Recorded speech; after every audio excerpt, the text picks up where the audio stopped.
following program is rated MAL. It contains strong language and is intended only for mature audiences. This week on the 5-Minute Warning, like speed rapping, like Busta Rhymes does, and anybody like him. It's a type of delivery, right? Look, you're right, man. The type of delivery is Twista and Busta Rhymes. They open up their goddamn mouth. These dudes, like, the fuck are you saying? I'm telling you, man, you have to concentrate, but they really are spitting fire. Bro, man, I got time to concentrate on that and do other shit. Look, I can chew, come and walk, but goddamn, you want me to decipher what the fuck they're saying and decide if I like it at the same time? No, that's too much work, and I'm not doing it. I'm telling you, man, I turned 50. There's a whole bunch of fucks out here I don't give no more, man.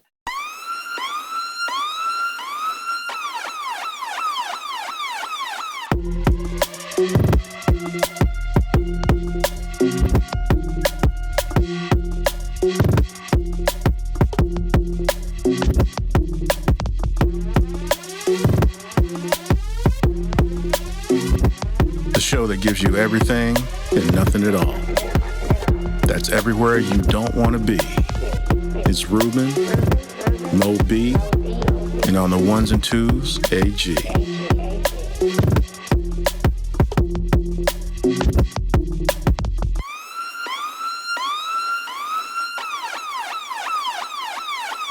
The 5-Minute Warning.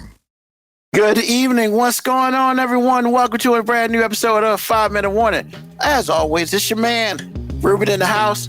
And of course, always with me is my cousin, the immaculate AG. Was I born of a virgin, sir? Hey. I didn't know my mother was so chaste. I just said the conception was immaculate. But that's how you become immaculate, though. I mean, my mother must have been super chaste, bro. I mean, I guess you gotta talk to Uncle Ben about that. No, I know he ran up in it. Don't worry about it. Oh, stop it. Okay, I'm sorry. What's happening, y'all? How you doing? This guy. Hey, I mean, but you know what? I ain't gonna front, man. Like, the crazy part about that is you talk to some people and, you can't talk about their parents like ever having sex. It's like, oh, God, don't do that. My wife is number one in that category, sir. I don't know what the deal is. It's like... I don't know what the deal is either. I mean... How you got here? Exactly, because people bone, man. It is what it is. Now, I mean, the real question is, have you ever accidentally run up on your parents doing it, though? Definitely no. Okay. I mean, I'm not going to front and say I haven't heard some shit. But, like, I was much younger, and I appreciate the fact that, whatever they were doing or when they did stuff, they made sure I was out the house or... Okay. Yeah, just out the house. Because I ain't never... I mean, because we lived in a 3-bedroom house, man. So, like, you just can't be doing certain shit in the house. Well, you can. It just depends how you feel about it. Yeah, I mean, well, not how you feel. I just don't want to hear it. Like, no, what I'm saying is, as a parent, it's just like, do you feel like, okay, it's something that people do, it doesn't matter? Or do you feel like, no, they don't need to be hearing that? I mean, hey. Because I've walked in on my parents twice. Wow. So it is what it is. I mean, because my parents were never like really kind of squeamish about it. It's just like, whatever, I mean, you just walk up in that room and... Well, it was a place where I was supposed to be, or it was something innocent. I like it. Like, how you like burst into your parents' room when you're a kid? You don't have any kind of like conception of like, knock first or call first. It's just like, hey, I got to... Oop, my bad. So, which is, and that's interesting, right? Like, it's on a count said twice. You ain't let it the first time. Hey man, look, but see, that's what I was gonna explain, because that could be a very true statement. But see, here it is, and you've been to our house enough to know, or at least the house we lived in before the last one. So mansion. Yeah, before the house before that, it's just like there's only like two people in the room over the garage. This is my dad and me. My mom didn't generally spend a lot of time up there, right? Yeah. And at that time, I don't know if I was playing drums yet or not. But anyway, I spent a lot of time up there. So I don't think that they understood that I came home. I think I was out playing or whatever. Yeah. And I don't think that they understood that, or maybe I was supposed to be doing something else in my room, whatever. Anyway, I just walked up there because that's what I do. I mean, I spent a lot of time up there, so I just what I do. And my dad's up there laying freaking pipe, bro. I mean, you got your mom up there taking care of business, killing it. And I was like, whoopsie. I mean, to the point to where it's like, I think they were so into it, they didn't know that I opened the door. Well, that was about to be my next question. The biggest question was, did they stop? No, not even close. I mean, so not that's even what close, it is. bro. When I say, man, I thought my dad was a city worker after that, sir. He's so stupid. I thought that he had T-shirts going to work that said City of Chesapeake, lay a pipe, municipal. Just saying. Just saying. You know, man. like, hey, man. You know, I'll probably never say this like in front of my folks, but man, I hope they still take care of business. Like, oh, absolutely. That man, I can't see Uncle Ruben not just like, come on, man. I mean, your mom's very pretty, and I just can't see that. Not unless, because really, for me, it's just like I couldn't imagine not wanting to sleep with my wife if I was still like, I guess like if we had a type of relationship where we're just like hate each other, I can see it then. It's easy, right? But they're probably not together. Well, that's not true sometimes. Sometimes it's like for insurance reasons, for whatever reasons, people stay together. So, you know, at this stage, you know, my foreseeable future looks bright as far as how I feel about her. So I'm like, she could be old. And my first thought is going to be, you can't run, baby. I'm going to catch you. Because, you know, she got a little hip stitch going and she started limping. It's over. So I was just her laughing in the background? Yes, it is. Because she knows it's true. She knows it's true. Because I'm faster than she is. I got two bum knees and I'm faster than she is. So, you know, she's going to get caught. Hey. Now, see, if I said that in front of her kids, I don't know how that would go. They'd probably, well, yeah. I mean, they're older, but they might think about their dad. It might feel better for them, for their dad to say something icky like that. But for the second, it doesn't. Apparently it doesn't. But for me to say it, it's even extra icky. The bottom line is as you get older, I don't think your desire necessarily wanes. Your physical attributes might. Well, yeah. If you can still take care of business. Especially if you do, because you have to get it up. I mean, sometimes, like we talked about last week, sometimes, you know, the changes in a woman's body won't allow her to get lubricated. But the bottom line is, if you're 60, 70, or whatever it is, you take care of yourself. Huh? They got stuff for that. Well, I'm just saying. But anyway, like I said, like my dad was telling me, my dad was indirectly telling me that he laying that pipe still too. So it's like, I'm not mad at nobody. Hey. I mean, you run around and stuff jiggling, it's going down. That's what you're supposed to do, right? I mean, that's what you're supposed to do. Absolutely. You know, so like, I don't know why kids get freaked out at their parents doing something that they did in their parents' house, in their parents' cars, whatever. I don't know why that is. First of all, it's like, how your ass get here? Well, there's that. I mean, except for me, because my mom was like, you know, she was married apparently, because I'm immaculate. I mean that. Jesus. But, it's just funny. You know, first of all, shout out to my mom. Today is her birthday. Oh, happy birthday, Aunt Shirley. She's the ripe age of 25, and she's happy about it. Took out to dinner. Took, you know, him and her dad, you know, took her out to dinner, but, you know, I ain't gonna, like, leave dad at home. That's kind of foul. So, like, you know, she had they gave her a little ice cream sundae and stuff. It was cool. Hey, where'd y'all go? Longhorn, man. Ooh, nice. Complimentary. Well, I asked where she wanted to go. I mean, because, like, where you want to go? She's like, Olive Garden or Longhorn. I was like, that's up to you. Boy, they're like so far apart. Longhorn is like nice, and Olive Garden is like McDonald's of sit-down restaurants. You're so stupid. Am I wrong? I mean, honestly, I haven't been to Olive Garden in years, so I don't really know. I mean, I just don't. But nah, man, it was good. You know, she has some shrimp, man. Like, she has some grilled shrimp. Hey, man. She ate like part of it. They took her ass home. So it's good, man. So shout out to her. You know. What's up, Black Morticia Adams? What's going on, BMA? So yeah, man. So all right, man. I gotta have this conversation. Okay. Because so I'm helping my mom last night because my mom's the church secretary. Okay. All right. So first of all, I need to preface all this by saying I don't know what the hell's going on, but yeah, that's all I'm gonna say. I'm gonna preface all this by saying that. So you're gonna preface this whole situation by you don't know what the hell's going on. Yeah. Okay. So, first of all, there are a couple things. So, you know, I'm helping mom with the bulletin. You know, with the bulletin and all that stuff. You know, You know, I don't know a lot about Microsoft Word, but I showed her a place where she can go learn some stuff.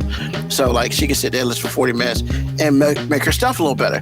Because, don't get it twisted, I know a little bit to be dangerous, but I don't know enough to really teach her how to do it. Because I don't really use Word like that and margins and stuff. Like, margins is not my cup of tea. Sure. It's just saying. I get that. So, I will not say names to protect the innocent. Wow, okay.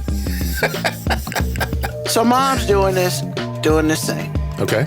And this woman from another church, you know, she's doing something at whatever. And she is like 5 different terms, man. 5 different what? Yeah, so first of all, she's an evangelist. Okay. So the list was evangelist, her name. Okay. Associate minister. Okay. First lady. Yep. And I'm thinking to myself, do we need all those terms? Yes. Like, it's not like a whole bunch.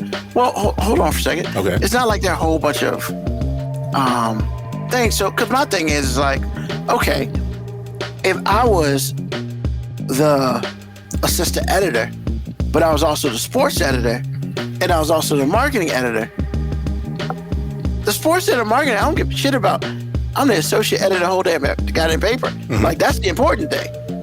So, like, and we just had the conversation because basically mom's got to write all this stuff. Yeah. So we went from, hey, because to me, associate minister is the most important thing.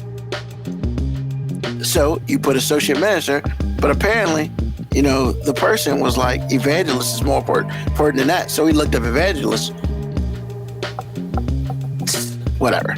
So we just had this conversation like, Mom, this is too many words. Like, why does she need all this? Like, why does she need 5 different things to tell everybody who she is? And see, Moco Cowboy, look at that. That's what I was thinking. When every title's important, no title's important. Exactly. And it's just like... I think you guys are missing the point, man. But go ahead. I want you to finish first, though. Go ahead. I'm not missing the point, man, because it's just like, my opinion is you do the best. You put the best in front. Such as we went down later, and it was Reverend, such, comma, pastor. And I looked at Mom, and I was like, ain't that the same thing? And she's like, well, kind of not really. What? She's right. I mean, but so it's my thing is like, so, but we had to fit all this in this little spot. Make the font smaller. Like, couldn't do that. Then nobody be able to read shit. So we were already on 9, bro. Wow. Exactly. So I'm just like, yo. And she pulled it out, man. And that's how that person carries himself. And I was like, that's too much. That's too much. Like, what the F we doing? Okay, well, are you done? Yeah, I'm done with that part. Okay. Then I got something completely crazy. Well, let me address that part because number one, I understand what you mean, and you're right. However, and actually Moco Cowboy's right too. I understand where y'all are coming from. But what you're not taking into consideration... Is it because she's a woman? No, it actually isn't. It isn't. Okay. It has nothing to do with gender this time. But there's two things going on. Number one is what your mom said, because actually 3 of those titles are actually different. You can be one without being the other. They're not mutually exclusive. That's for starters. But the redundancy that you saw, they kind of are different. And that's where people start splitting hairs. But see, the thing that really...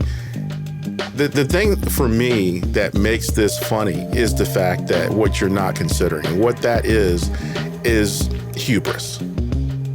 Because some people and church people are infamous for this, but no one's allowed to call them out for it because they supposed to be saved up in here, okay? But there's a lot of pride in upper management.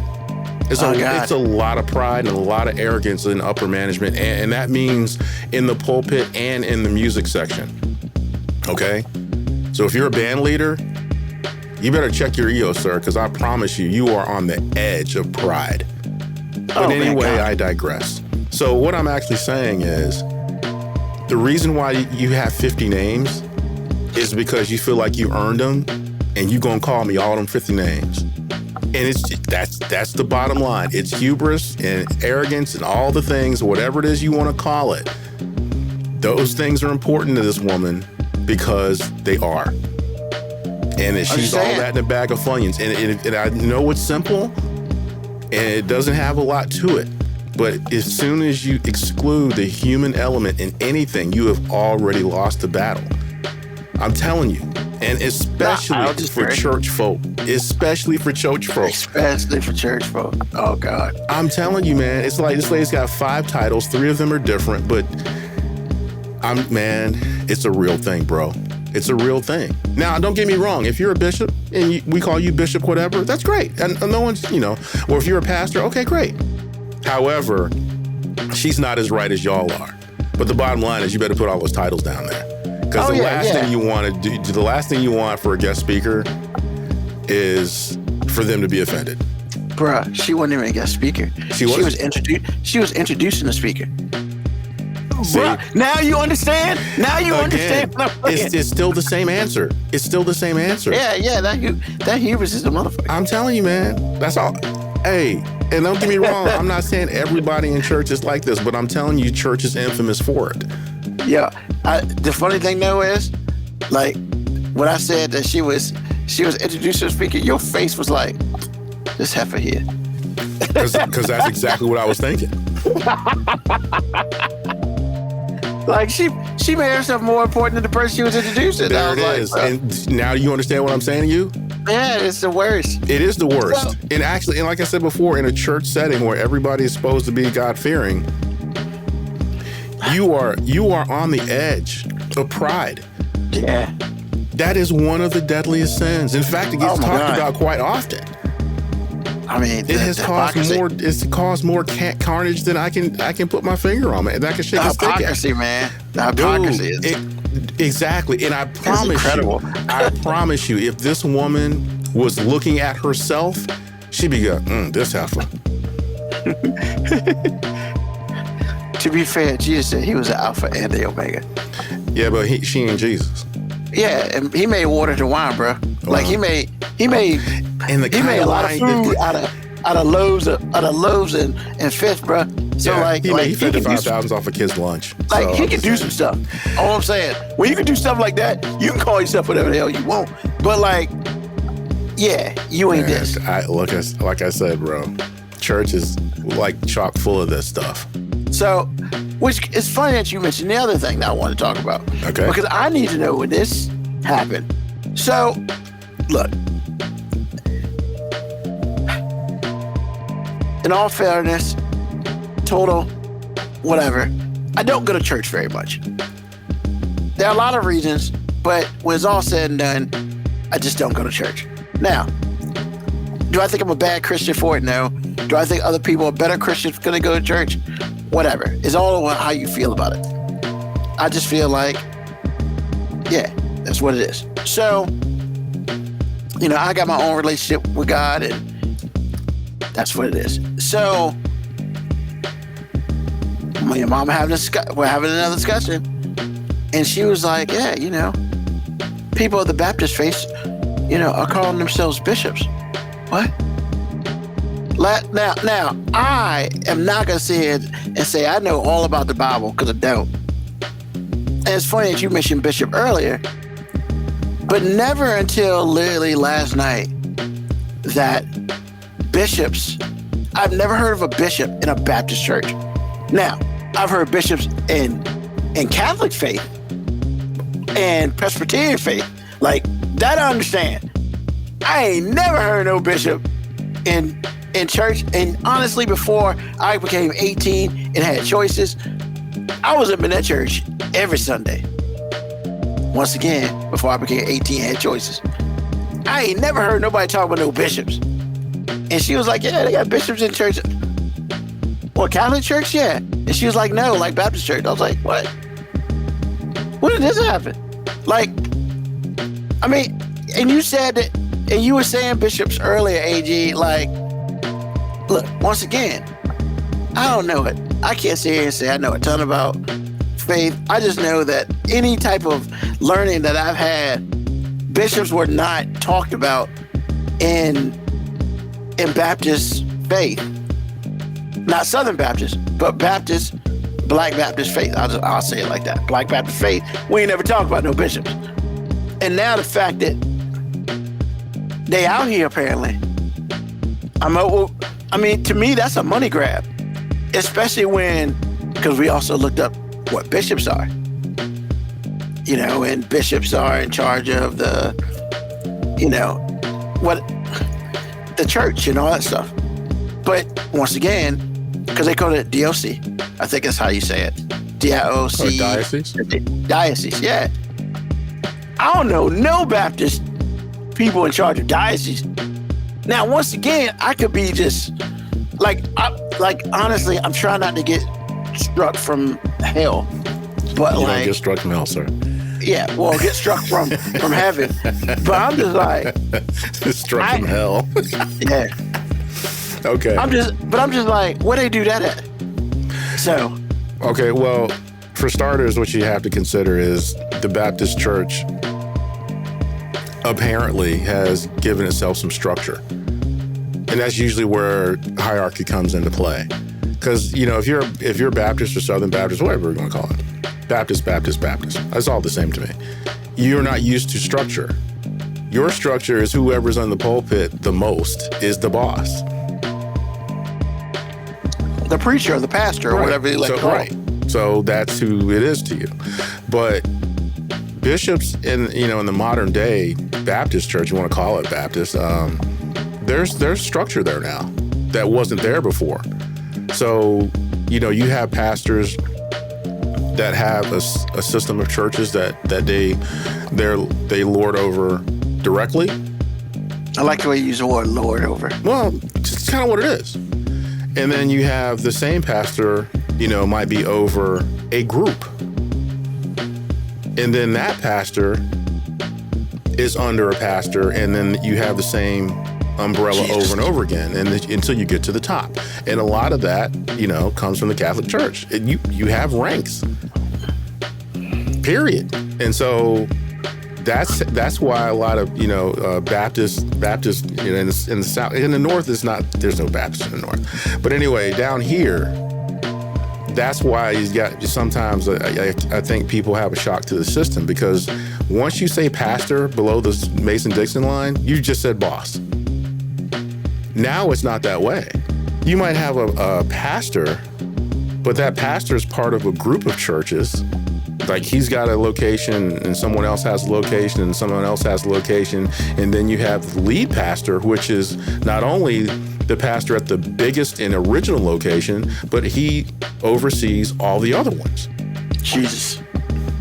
And then if that church is part of a larger system, then again, that's where the rankings keep going. It's not as cohesive is the Catholic system. The Catholic system has been in place for hundreds of years. I mean, well, yeah. But, you know, they decided like 5 years ago, hey, y'all, we need to be more like them. Well, again, I'm just letting you know. I'm not going to sit here and say it's a money grab or anything like that, because when people say that, they act like stuff is free. It's not. Mm-hmm. So I'm not going there. But what I am saying is you can earn a bishopship. You can. Wow. And it's a legit thing, because my pastor's, or he just retired, but he, you know, when he was active, he was a bishop, and it was an earned title. But he is actually under a bishop, and his group of bishops look up to this one guy. Wow. And it's the system. So I'm just letting you know. I mean, I only knew two bishops. One, the one that goes diagonal on the chessboard. and 2, Bishop from Juice. So like, yeah, I was just like, what? Is this what we're doing? I can sense your displeasure. I was just like, I feel like everything I learned as a child is now poofed because we never had that, and now I guess they decide we want to become stronger. Which, hey, I ain't hating on that. You kind of are. No, I mean I'm not hating on the fact they want to become stronger.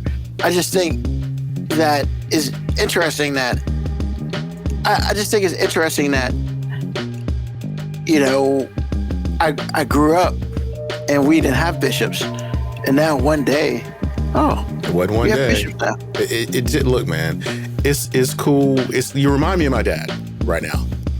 Okay, because He's a good man. Huh?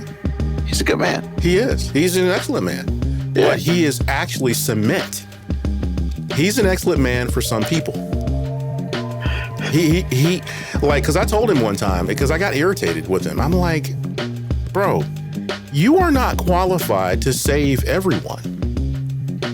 Or when I say save everyone, I'm not talking about in a godly sense. I'm talking about leading people to Christ. You are a certain type of fisher of men. Mm-hmm. You don't have the bandwidth to cover it all. You don't. And he was like, "What?" It's like, dude, some of your opinions are like not cool. And it's not like you're not cool. It's just that you're stuck in a moment. Oh yeah. And so because you choose to be stuck in that moment, it is a choice. Because you choose to be stuck in that moment, you can't reach certain people. Certain people are going to have to come to me because I can understand where they come from and still understand what to tell them, whether it hurts their feelings or not. But I'm not going to say certain things that are going to turn them off right away, where you wouldn't even deal with these people. And it's like, bro, you can't do that. Like, some people I talk to, it's like, it's like you sit up there in that pulpit and you talk about, alternative living, like gay, lesbian, all of that. And it's just like, you talk about it in such a way where you have no chance to get those people in a position to turn from that sin. You have no chance because you are coming from a place of disrespect to start with. Because what you're saying is true, but how you said it is kind of like ill. There's a lot of ick in that. And so that's what I was trying to tell my dad. Sometimes the messenger and not the message. Well, yeah, and that's very true. And so, like I said before, man, everybody's not qualified to do this job. And some people can only do this job to a narrow few. So again, I mean, I just feel like you are saying, because you keep going back to it. When I was coming up, you sound like a Trumpster right now. Because when they were coming up, black people had to go across the street. If a white person was coming, I'm like, so a white person coming, I got to go across the street. Make America great again. You're a racist. Why I'm not a racist? I'm not racist. But when I was growing up, black people had to cross the street. You're a racist. But I can't tell you that. So which one is it? So again, like I said, man, don't be stuck in the moment, bro. It happens. Now, is it like legit? Sure, it's legit to a degree, because I do feel like cohesiveness will help you. Is it going to be a money grab for people? Sure it is, because everybody doesn't treat God, first of all, everybody doesn't treat God with reverence. So if you don't treat God with reverence, you're going to do certain things that are awful. So let's just get that out of the way. Yes, sir. But it doesn't make what we're actually talking about a bad thing. It just makes it not what you grew up with, what you keep harping on every time you get a chance. You said it 5 times. I did. And so I'm like, it's important to you for it to be like you are used to it. But the irony in all this is you didn't go to church. What's it matter to you? That's very true. So again, all of these things I am going to say just to say it happened, it's happening, it can be a good thing, because like I said before, cohesion is good. Yep. But it doesn't help you or hurt you in your relationship with God because it's personal. That is the biggest thing. Like this lady that had to have 50 names and she's not even the person in question. she's got bigger things to deal with than all of her names. She's got a hubris problem. Yeah, that was really what that was about. Well, sure, and I understand that. Like I said, that's why I was trying to bring it back to what we were talking about. Because again, man, the Baptist church is a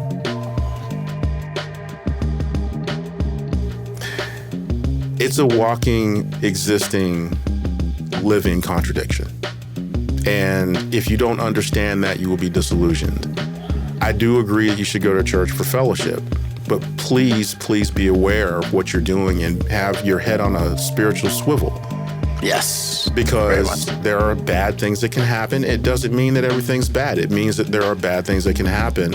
And I don't want you to let go and remove yourself from the path that you're on, which is your relationship with God, because somebody else is stupid. Yeah, I came to grips with that when I was much younger. And, you know, and I've talked about it up here before. It's like, you know, when you start getting the age where you starting to understand stuff, and then it's in your face, and then you can't unsee it. Yeah, it's one of those. And, you know, for some people, they can just keep it going. Other people, such as myself, that really changed the way I looked at church as an entity. However, what it probably did do is strengthen my relationship with God. Because, like, I just realized that, yeah, I can't, this ain't me. And that's okay, because it ain't gonna be for everybody. And that's the cool thing. And, you know, mom's cool with it. I'm cool with it. And that's really what it is, you know? So, because my mom's a big church person, that's fine. You know, I love her for it. It's what she loves to do. And it makes her happy. So, I can't ask for anything more than that. You know? But we also don't really talk about me going to church. And she's pretty much kind of moved on from trying to convince me to go to church all the time. So, but we understand. She understands where I'm at, and that's cool. And that's what's really important, you know. Because I've seen small things just like church ruin relationships, and it's like, nah, we good. We just see things a little differently. Okay. So, and that's fine. Let's see here. Black Patricia, I told my last church I could walk on water too, and I stood on a case of water. They never invited me back. That's funny. Because actually, if I was your pastor, Black Morticia Adams, I'd have laughed at that. That's funny. You gonna buy me another case of water, but that's funny. Yeah. You know, then we had to really have a thought process on where exactly you looking at going when it's over. But hey, so yeah, let's get into some stuff here. So we have a Mod 5 today that AG pretty much just told me he's not going to participate in because he doesn't feel that way. And that's fine. I told him that was cool because I ain't got 5, but I got 4. And the Mod 5 for today is 5 musical artists that you just can't stand anymore. Now, you know how bad you got to be for somebody to just completely, because that's the thing I was thinking about when I was thinking about the question, is like, they got to be so bad that you don't even listen to the stuff that you like that they did. That's bad. That's really bad. That's bad. So, once again, I'll start. I'll start with the one that everybody kind of knows right now. Look, man, Drake. Like, there's really like 2 tracks of Drake that I will listen to, simply because he's rapping. He ain't trying to sing. He ain't trying to do nothing that's outside of his character or his musical character. He's rapping. He's giving me 16 bars. We good. Bro, I was so mad at myself that how did I not see this bullshit Drake stuff coming? And everybody's like, what are you talking about? Well, one of the things I don't like about Drake is he sings on tracks. hey, Ja Rule 2.0. That's not what we're trying to do. However, I think Ja was much more catchy, though. He did a better job at it. same level, different hole. So, here's the thing, man. I'm mad at myself because I didn't see it coming. I didn't see it coming, and he was upfront about it. So, it's hard for me to be mad about it now because I didn't see it coming. Because his first real track, forever, talking about LeBron James, I was on LeBron James movie, that documentary or whatever that they did. That's his first major track ever with like Eminem and Lil Wayne and somebody else. I don't remember who else was on. He sung on that shit. He sung the hook. You throwing stuff now? Bruh. I'm sitting there, I'm listening to the track in the car. And I had an epiphany. I was like, this motherfucker here, he came out singing. Fuck, man. How did I not notice that he was singing on the show? For years, I just didn't notice it. I ain't saying I didn't hear it, I just didn't notice it. Because I hate when he sings on track because he can't sing, number one. And number two, because he's terrible at it. But, yo, man, it made me rethink everything else about this motherfucker, man. I can't. And then on top of that, bruh, I love Kendrick Lamar. Kendrick Lamar is awesome. But because of Drake, I can't get away from Not Like Us. Oh my God. But I mean, like, it's a good track, though. It's a very good track. So what's the problem? They play it 3 times an hour. I feel like everywhere I go, that song is played, man. And I'm just like, bro, they're playing it. They play it when Kamala Harris is doing stuff. Did you see the meme with the white dude? They're playing it, and he's got all the words. Word for word, yeah. And the N-words. And I was just like, and I wasn't even mad about the N-word thing, but I was just like, I just shook my head, man. I was like, I can't get a fucking away from this song, bro. No, you can't. I can't. Not now. Maybe in 6 months, maybe. Man, this shit is all because of Drake. Yes. Fuck that guy. Fuck Drake. And so if you said this is Drake's fault, you are 100% correct, sir. You are 100% correct. Bruh, there's only 2 tracks I even fuck with that dude on now. And the only reason is because, one, they dope. And that's it. Like the one track, I think he's got 8 bars in it. I don't remember the name of it, but he starts it off, and they use it for the theme song of one of those HBO shows with rock in it and stuff like that. Oh, Ballers? Yeah, it was a theme song for that. Super catchy. It's like 8 bars. I'm good. But I thought there was Lil Wayne in that. Well, he sung at the beginning. They just used Drake's verse. Oh, they did? All you hear is Drake's verse. Yes. I could. That sounds just like Lil Wayne.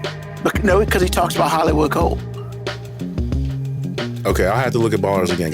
I could have swore that was Lil Wayne. Okay. Nah. Well, it's a Lil Wayne track featuring Drake. But I mean, the rapping. You're saying the rapping on that is well, Drake. yeah. Because at the beginning is Drake. Oh, okay. At the beginning is Drake, but the bars are Lil Wayne, right? No, the whole song. But they don't get the Lil Wayne's part. They cut shit off before it gets there. Okay. But Lil Wayne's alright in it. But I can, those 8-10 bars, I can fuck with that. Like, I'm good with that. I thought it was pretty good. I didn't know it was Drake. Those are solid. Yeah, it's Drake. And then, of course, Pop That. The best 16 bars I've ever heard him spit. Ever. And it was like French Montana, Lil Wayne, it was Rick Ross. They stole the Luke beat that he ended up suing them for. I ain't mad at Luke for doing it, but hey man, you gotta pay the man his money. That's y'all fault. Because they cut 3 seconds of it. Mm-hmm. Don't stop, get it. Like, bro, how do you cut that and not pay Luke? It's Luke's voice. It doesn't matter. Ask the 80s hip hop producers like Exactly. James Brown. It's the same thing. But that's what I'm saying. Like, this shit was like, I don't know, 12 years ago? Bro, you can't do that. Like, you just can't do that. I mean, you can, but it's not. You cool. can, but they pay for that shit Yes. on the back end. And probably much more than they'd paid if they just cleared the sample. Exactly. Exactly. Because I think now he got a bunch of money. He gets a percentage. And on top of that, they have to list him, Luther Campbell, credits, as a writer and as part of the song. Which is another revenue stream. When they literally took like maybe 5 seconds, maybe. All you had to do is clear it. The whole pop that, like, and they either didn't clear it or he said no. Both are bad. Yes. Actually, one's much worse, but both of them are bad. Yeah, I mean, ask the Verb Pipe about that shit. They, awesome song, but Lord knows if there's one group that you don't ever steal from by any means, it's the Rolling Stones. Like, what is wrong with you? They don't. Yeah. They took a 2-second bass line, didn't clear it, and Rolling Stones was like, we'll take all that money that you made from it. You can't put it on the greatest hits, and you can never play it unless it's at a live concert or something. Like, bro, like, you can never make money off that awesome ass song because you decided. I don't know if they didn't clear it or Rolling Stones said no. They probably Rolling likely Stones said no because they say no a lot. Yeah. They say no a lot. Yeah. It's probably no, and they said, fuck y'all, we doing it anyway. It's like, yeah. Come on, man. Because the Stones and who else is infamous for that? Oh, Led Zeppelin. They'll tell you no. Yeah. In a minute. Yeah. Too bad drums aren't copyrightable because they would sue everybody. Oh, most definitely. I mean, When the levee breaks, I hear that drum break. I've been hearing that drum break for 40 years. So, but they do approve some stuff. Like when you're doing covers of their stuff, like they had that one album Smothered covered, and no, that was Hootie and the Blowfish. When they covered Hey, What Can I Do? Oh, that collection on Encomium, that was really good. But I'm talking about for hip hop. What I'm talking about. Oh man, yeah, I don't ever hear it. I don't hear any Led Zeppelin on hip hop ever. There's some juicy stuff in it though. Whew. I wish. I wish they'd let it happen. But anyway. So that's number 4. Okay. Because I didn't have 5. Because the hate's strong, but I couldn't find 5. That's hard to do, man. Like I said before, it's just like, do I know an artist that I don't like now that I don't like so much I don't want to listen to anything they have to say? I found 3 more though. Cameron, bro. Actually, before you go on, I gotta tell you this.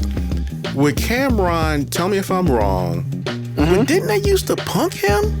And now it's like he's like really like spitting fire? Did he go through some transition where he was like, not cool or like pop or something, and now he like hard? Because I saw him on Bomani Jones' show on HBO. I forgot the name of it. Oh yeah.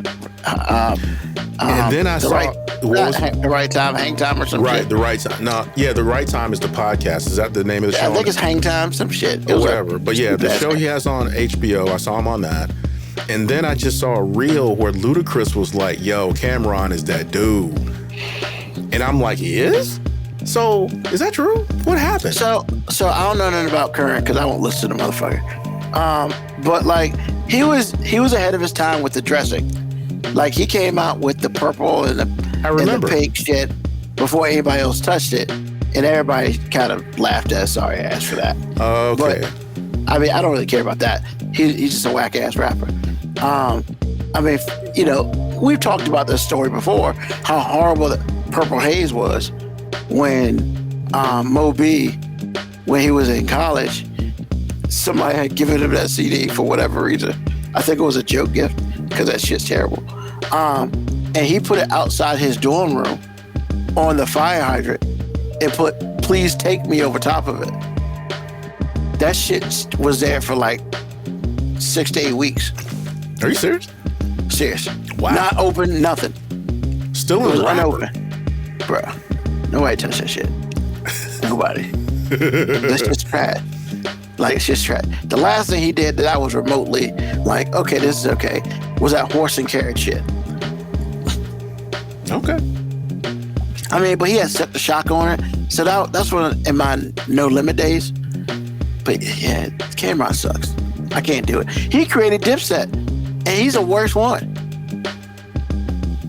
Who knew? Even Freaky Zeke is better than that ass, and he never came out with shit. So, mumble rap, bro. Anything mumble rap, fuck it. Like, no. Come on, man. No. No? Not even a little bit yes? No. Shabuzi, all these motherfuckers, There's man. a guy again, Shabuzi. Nope. Look, man. Hey, look. I'm not hating on the dudes, man. I can't fuck with the music. And there's just people who ain't gonna like their music, man. I'm one of them. And I can't listen to terrestrial radio anymore. I cannot. I mean, because that why? shit's all over it. Everybody's mumbling. Bruh. But actually, I will say this. The few times I've had a chance to listen to it, sometimes I go chase it just to kind of see what's out there. I listen to y'all, I go listen to some other stuff y'all suggest. And I will say, when I really listen closely, because I really got to concentrate really hard, they spitting some fire, man. They really are. I'm not mad at the content. I mean, it's really hard to listen to the delivery, but the content is not bad. The content is not bad. They low key spitting fire, man. So this is what I'll say to that. Hey, man. If the eggs you just bought yesterday smell like shit, even though you know they're good, are you still gonna eat the motherfuckers? No, you're not. Wow. That's what it is to me. Oh my God. Okay. It smells like shit. I can't get into it. Okay, understood. I'm a visual, and like, if it looks like, I don't give it. That could be the greatest piece of shit ever. It looks like shit. I'm not touching it. I don't care. That's the way I feel about mumble rap. Look, they could be spitting the hottest bars ever.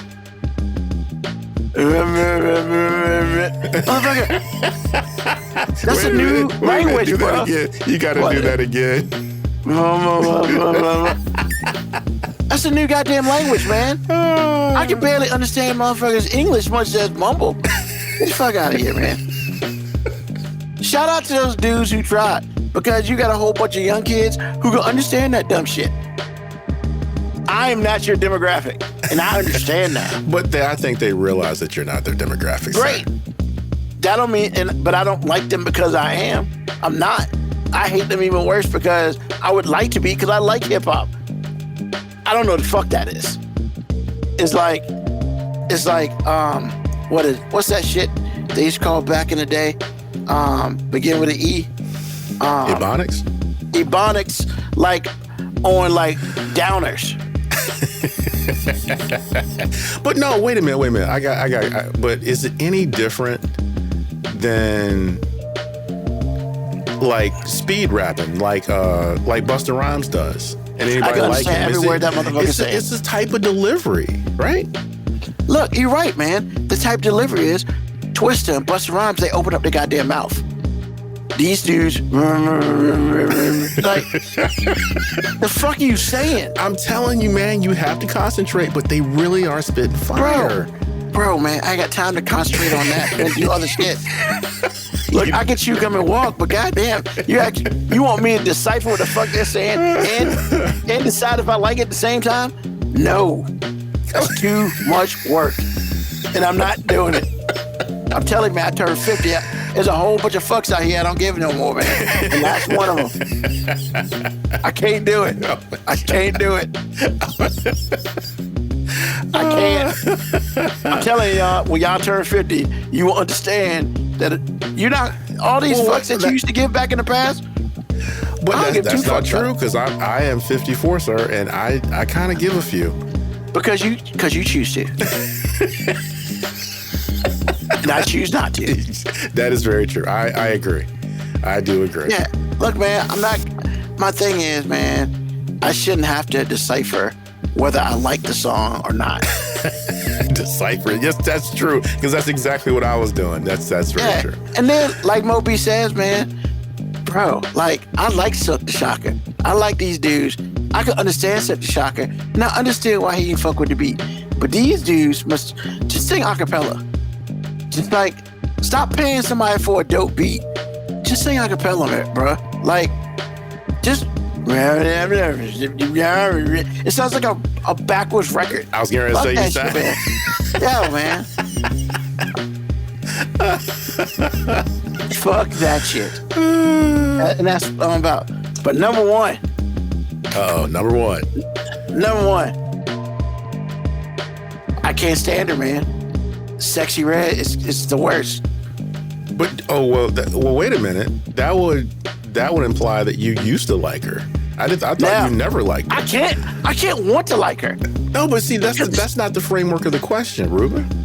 The same way, you're right. So I'll say this. I'll be honest. What about you don't like her so much she made the list anyway? Yeah, and once again, that shit ain't for me, man. And it's not even the fact that I can't call her a terrible artist because she makes money. But, well, yes, you can. I mean, you're right. I can't. But the thing is, I think you and Moby have a point, especially Moby because he's the one that originated this. It's not for me. Yeah, it's not for me. And it's horrible. And she's bred a lot of these other new chicks to sit there. Like, bro, like there's a time, like 2 months ago, in my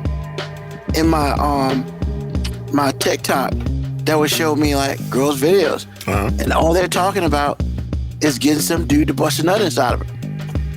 I don't want to hear that shit. You used to want to hear it in the 90s. Okay. So what's the difference? We've already discussed how hypocritical y'all are being. But listen to me. Okay. Yo, man, Lil' Kim would make it sexy. But they're still talking about the same thing. It does. You're right. It talk about the same thing, but the delivery. And I agree. But I'm saying that Lil' Kim made it sexy. These chicks are just like, Ruben, what did come you on, just... daddy, come on, daddy, slap some of that sperm inside of me. What? That doesn't make me want to do shit to you. Like, not even close. But wait a minute, you stated that you're 50. So when you turn 50, you don't want that. I don't want that. I don't want that. That's not shit. I can't do that. I'm just saying, man. This is hilarious. I just need an adult in the room, man. Why do you need an adult in the room? She is an adult. She's in the room. So what? Nah, she's not in my room.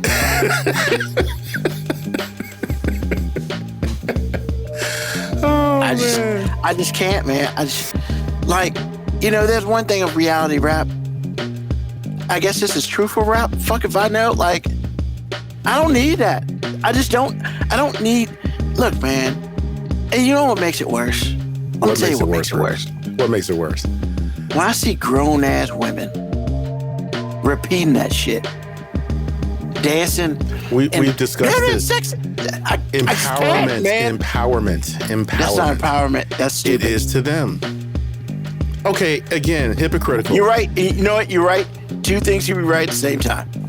I'm fine with that. But we've talked about this. Look, in the 90s, you could rock with, and it probably had a lot to do with your age, but you could rock with my neck, my back, my pussy, and my crack. Okay? First of all, classic. It's classic. That's classic, but that don't mean that shit was good. But I understand. Well, actually, it was everywhere, and women everywhere were chiming or were vibing with it. So yeah, but here's the thing with that, man.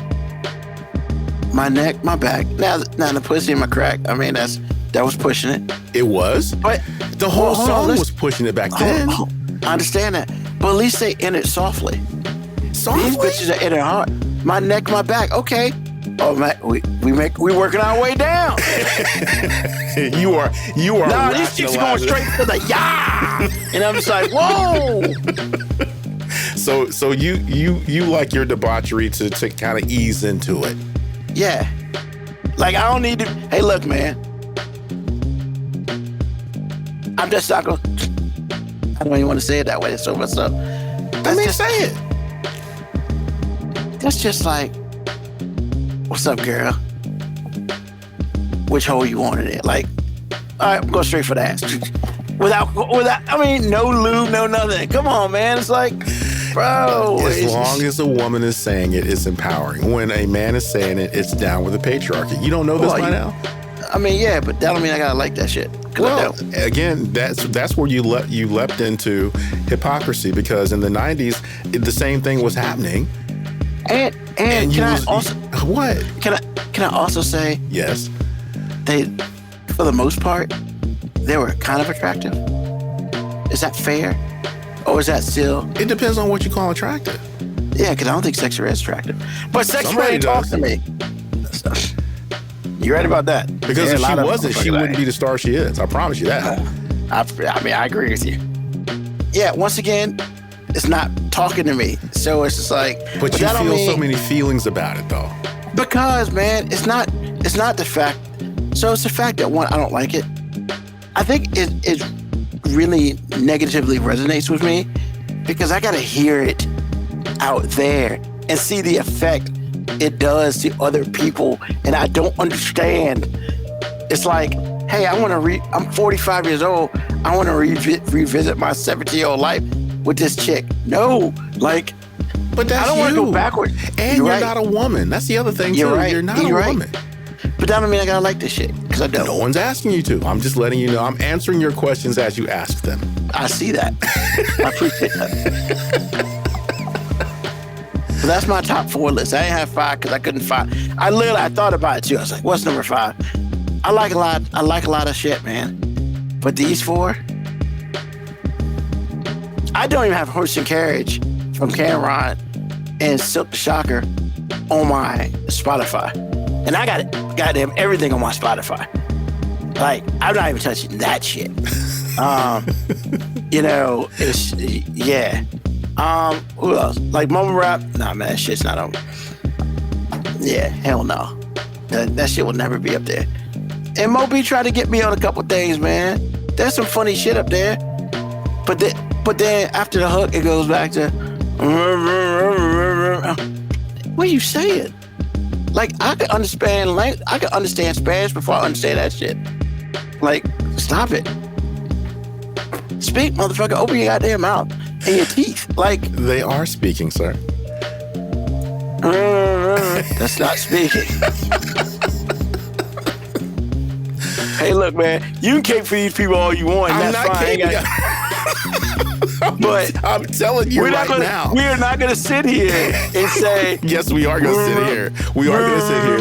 It's opening their mouth, man. That shit, and they're speaking like, fuck that, man. I rebuke you, sir. Wow, he's rebuking Satan now. Really? I mean, man, there are some things in life I feel like is put on this planet to piss me off. Is that what it's doing? And the rise of mumble rap is one of them. Oh, the rap? The rise of mumble rap is one. These motherfuckers ain't going away. They're like baby kids, man. Like, yeah, damn it. So we don't bad. die, we multiply. Bro, like, honestly, man, I want to get where you are with this shit, AG. I just can't. Why are you pleading with me, man? Man, it's just like, look, I don't want people to feel like that, like, River just hating on the young kid. It's not that. I just want to understand what the fuck you're saying. If I can understand that, I can at least have a much better opinion on whether your shit is good. I can't understand you, so I'm not going to listen, because you're right, AG. I have to decipher. Going into the cipher, then all the way in decide, hey man, this shit's good. Without, because I remember I gotta take the beat out of it, because the beat's usually good, but they ain't riding that shit. So I'm distracted by the dope beat, and it's like making my way through everything, and I get a big question mark coming out, and I just can't do it, because you know what? I fucks with the beat on most of them. But I'd like to know what the fuck they're talking about. Dude, okay, just take my word for it. Not all of them, but a lot of those guys are super talented, man. They really are spitting fire. I'm going to take your word for it. Because under the mumble is also a different type of cadence, too. It's really good. I mean, you do definitely have to work at it as an older person. I don't think young people have to work nearly as hard because that's all they know. I mean, because I promise you, in the 90s when diction was everything, they're kind of like freaked out. But I'm telling you, man, those young kids are putting it out, man. Those cats are good. He's like, whatever. I'm not like whatever. I'm just like, I want to be where you are, AG, so much. I don't think you need to be where I am, sir. I need to get, but I feel like I need to move because it's not fair that I don't give them any love because they're out here doing it. But the problem is like, I can't determine what the fuck they're doing because I can't understand them. I understand. I understand what you mean. Like, honestly, man, the greatest thing that ever came out with Spotify is they play the words, man. Like, so there's you a gotta spot actually on know Spotify. you can read what they're saying? Yeah. Bro, like, I've learned that I've been saying a lot of songs the wrong goddamn way. Right. I've been singing my own thoughts, and that's not the damn song. You've been singing your own thoughts. So it's like, and now that I know the right words, I'm like, good. But yo, I'm telling you, man, if I put one of those joints in there, it's gonna be one of two things Spotify's gonna do. It's either gonna be like, we ain't got the lyrics, because we can't decipher them motherfuckers. Or it's gonna be like, ... yo, ... because they're not gonna know the words either. Like, and I don't need, because if I see that, I'm like, you not, man. If I ever see that on the track, I'm screenshotting that shit and putting it in the chat. Yo, you put BMA's comment on there, her last comment. That's hilarious. Oh, man. Ruben Flabbert is gassed. Ruben Flabbert is mumble gassed about these mumble rappers. She is so right, sir. She was so right. Because, man, like, I love hip-hop. And I love the incarnations that it's gone through. Mm-hmm. Like, what was it? Common's track. What was the name of it? I mean, there's so many. Which, I mean, like Water. The one where he talks about hip-hop. No, the way he talks about how hip-hop's girl. He personified. I used to love her. I used to love her. HER. Yeah. Awesome song. It makes sense. I need him to update that shit for this. But he doesn't have to because every generation is going to feel that way. Because he's talking about a time that's since passed, and it's just like the next person is going to feel the same way, and then the next person is going to feel the same way. You know, as generations pass, it's going to be the same thing.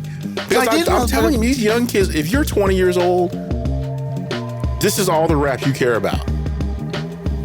A lot of people I think are like Mount Rushmore level rappers don't matter to people that are 20 years old. They don't, nor should they. No, you're right. Once again, I just need to understand how they understand that shit. Because that's all they know. Do you really think, okay, I ask you this. Do you really think a Rucker Park rapper, where it started, was going to rock with Busta? Absolutely not. No. At the beginning? At any stage of his career. Because that dude changed the game. I mean, rap went somewhere else when he started spitting that fast. Because no one used that many words. Yeah, but you know whose fault all this shit is? All this fault is Lil Wayne's fault. But Busta was out way before Wayne was. What are you talking about? Nah. Lil Wayne would come in, hit you with the short joint, and go to something else real quick. Like, what's the name of that track? Good track. It's just all over the goddamn place. A Millie. What? Bro, like, it's a good song, but it's like the man never stays on nothing. And But that's why at that time that was good, because usually rap tells a story. He was telling a whole bunch of shit very quickly. Are you sure this stuff wasn't connected? Because Wayne is a really smart guy. I'm not saying it's not connected. I'm saying that at the very, like, he was just, I mean, honestly, I don't know if it's connected or not. Because there's a whole lot of shit he spit. And I'm not against it. I'm just saying that is that where it he changed for you? The game. Well, that's what changed the game. Again. Because now everybody, now everybody's doing, not ad-libs, what are they called?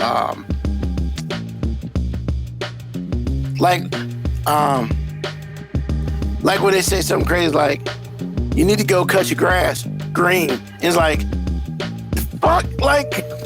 Well, actually, that's kind of a holdover from 80s and early 90s hip hop, really.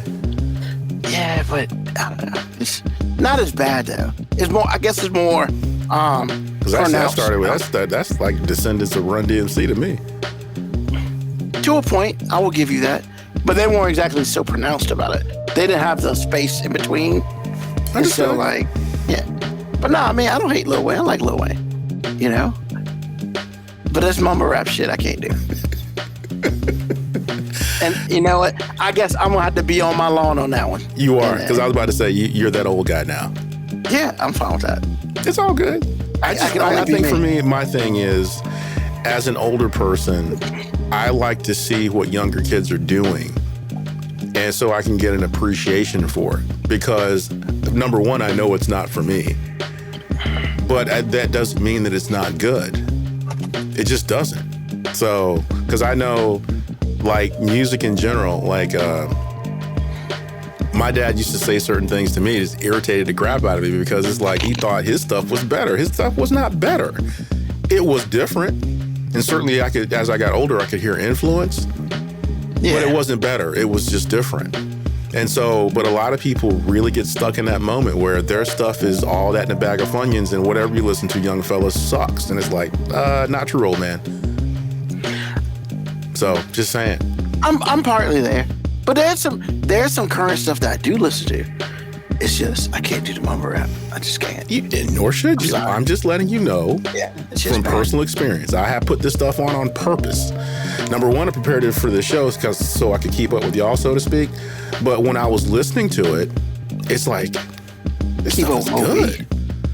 Y'all don't like it because I remember hearing a song by Future and Drake. First off, Future's trash. Exactly. I didn't think the track that I heard was trash at all. I thought it was really good. So Future didn't make my top 5 because I don't care enough about him. He's a good hook guy. Like, if you need a hook, you call Future. And maybe that's what I heard that I like so much. Plus, you want him to spec 16? No. Okay. Well, all I'm saying is, yeah, he's a hook guy now. Okay, that's what Mo said that day. But all I'm saying is, man, it's like, it ain't got to be for you, man. But certainly you should probably appreciate it and move on. You'll find out some new things about it that you didn't know before. Because I promise you, after I could really understand, after about 4 or 5, maybe 10 songs, I kind of understood what was happening. It's like, man, this dude is spitting fire. Okay, I hear you. Look, in the grand scheme of things, I'm just not in that position where I could think and decipher at the same time. Well, all you gotta do with certain things, because I'm always doing other things. Like, maybe that's just me. Well, that's kind of a weakness, though. And not saying you are a weakness, but I'm saying when you're listening to something new, you can't really be occupied. You have to be intentional. True. Now, you can listen to stuff that you've heard for 30 years, and do something else because you already know what's going on. But if you think that you're going to really get the breadth of something, like, and your attention is divided, you can't do that, man. That's not fair. Yeah. Like driving and listening to that, I can't decipher and drive. Decipher, lift, and drive. I can't do all that. Now, I can sing and drive because I already know what the hell's happening. That's my point. But you're right. Yeah. But you know what I miss the most? I miss good R&B.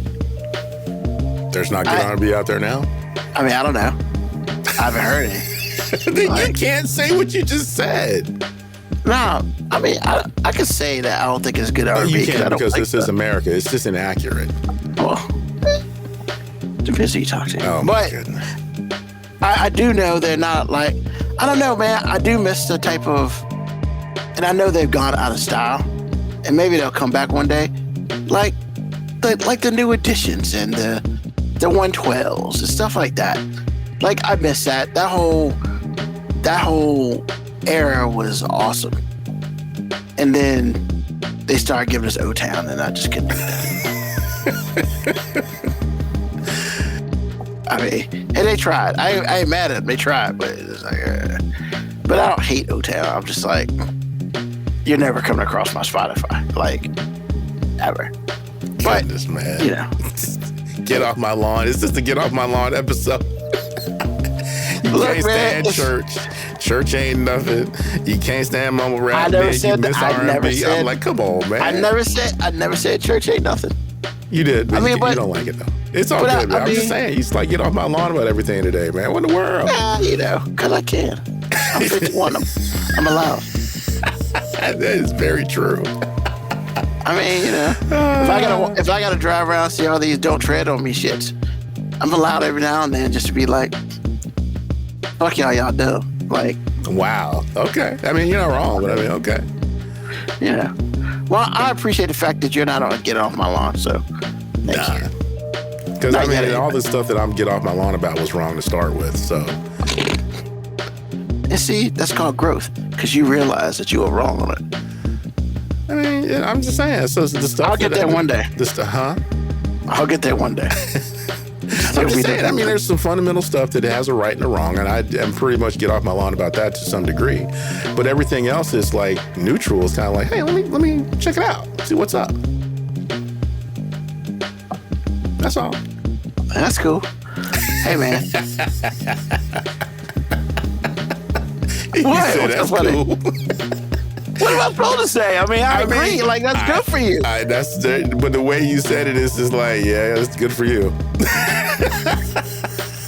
I mean, Oh man, this is hey, hilarious, man, man. I don't ever want to hold you back from what you want to do. You're not going to, sir. Exactly. That's what I'm saying. Like, you know, I'm not doing the Olivia Rodrigo song. Good for you. That's whatever. understand. That song's whatever. But more importantly, what's on your mind, AG? Actually, 3 things for real. Oh shit, 3? Yes, and one of them has to do with you because you are infamous, and I don't think you know you're saying it, but I probably am. yeah, well, okay, maybe. When people say, especially my black people, they incessantly say this phrase. That being said, I'm like, oh man, Bro, I got like 8 of them. dude, it's supposed to be a phrase of summation. You don't say it after every sentence. I'm like, dude, really? Do I say it that much? No. I'm saying that you reminded me of some of the people that I heard because I was watching a YouTube video. There's a pair of clippers I wanted to get, and I want to kind of get a feel for what brand and what that brand does, whatever it is. So I clicked on the video, right, and this dude was like, that being said, so I'm thinking the video almost over. This dude is not even finished his freaking thought. I'm like, okay, so and then the next sentence, that being said, I'm like, oh my God. And then I talked to Lauren about it. I said, if that dude says, and that being said one more time, and he said it like 6 more times, I'm like, bro. And I'm like, come on, man. So it's like, y'all, first of all, y'all need to find a better way or something different to say, or just use the phrase in its only utility, which is summation, which means when you finish a whole bunch of thoughts or a thought, it's a conclusion. And that is the end. That would help me out a great deal. We'll go ask, did he not have a script? Usually no. Usually when I can tell when somebody's coming off the top of the dome. I can always tell because they always have something to say to bridge themselves to another thought. But what they're doing to bridge themselves to the next thought is a summation. And I'm like, come on, man. If you're selling things, you probably need a script. Well, Just saying. all I'm saying is it is the most irritating thing ever. You ain't got to get say that. it 8 times. But that's what happens. There are a couple of things I got that I say all the time. And like, I say it at work. I say it about my personal life. And everyone's like, God damn it, Ruben. And I'm just like, well, you know. Bro. Anyway, number 2. I usually say it to, cause I gotta think of something else. Man. All right, number 2. Behind every successful man is a woman, or a great woman. I think that I'm supposed to say great woman. If that's the You're case, supposed to say. I'm supposed to say it. So I'm going to say it. It's just funny that you said, yeah, I'm supposed to say, have a great one. Like, that's funny. I'm sorry, that's just funny. Hey, it was funny. It's meant to be funny. But it's true. That's why it was so funny. But anyway, the maxim is behind every successful man is a great woman. Okay? So what I have noticed is that women get their flowers for all the good stuff that happens to a dude. We accomplish nothing, which is a oxymoron in itself.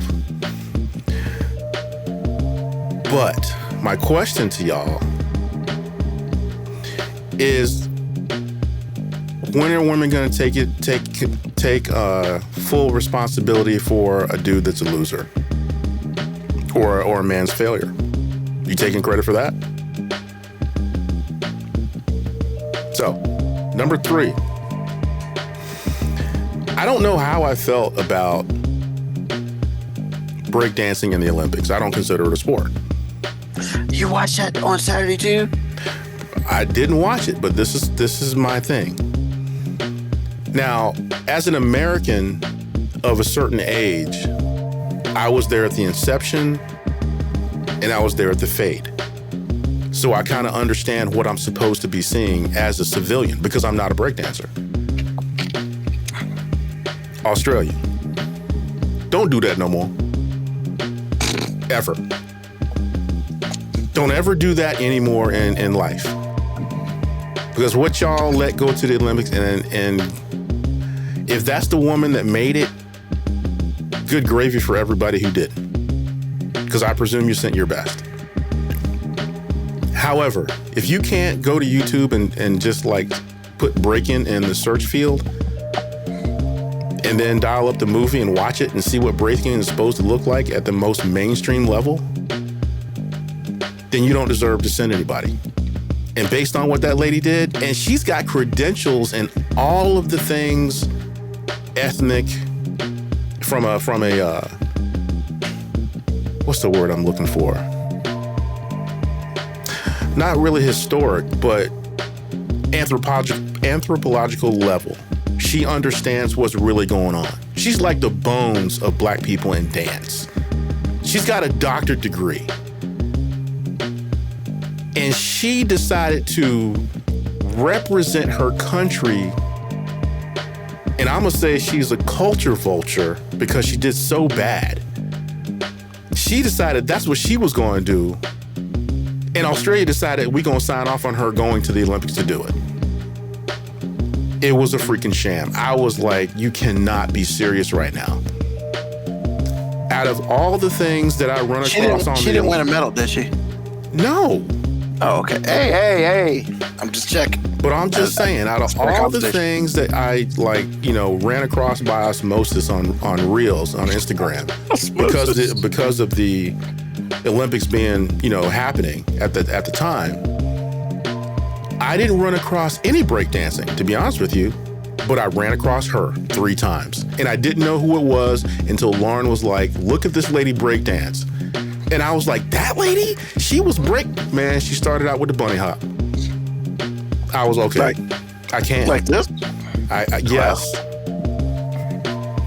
That's can't do it, bro. Can't do it. So that really bothered me. I was like, I can't believe Australia did that. But they did, and it's on wax. And they come out with movies about breakdancing competitions. Hell, they had shows about it. Man, just they didn't look at anything. They didn't have any reference. They let that lady get on, and she wasn't embarrassed. She was in it. She pointed at the Australian flag on her uniform. Man, she got down. She did what she had to do. I thought she was having a seizure for real. I mean, if anybody's familiar with Seinfeld, you gonna understand what I say. She made Elaine look like the long-haired chick on Soul Train. Oh, wow. That's how bad this woman was. Yeah, because Lane sucks. There you go. So that's what's on my mind, man. I had 3 things on my mind. I just want to make sure that women taking responsibility for sucky men, because they take responsibility for great men. I want to make sure that Australia ain't shit, because they did us wrong. And I just want to make sure when you say something in summation that you end your thought. Thank you. Appreciate you. That's so hilarious. Oh, shit. All right. So, what's on my mind, man, is this election is possibly the worst shit I've ever seen. Now, let me explain. So, we've had a candidate drop out, and the candidate jump in, picked a new vice president, running mate, all within like the past 3 weeks. We have a former president who picked a running mate about a month ago.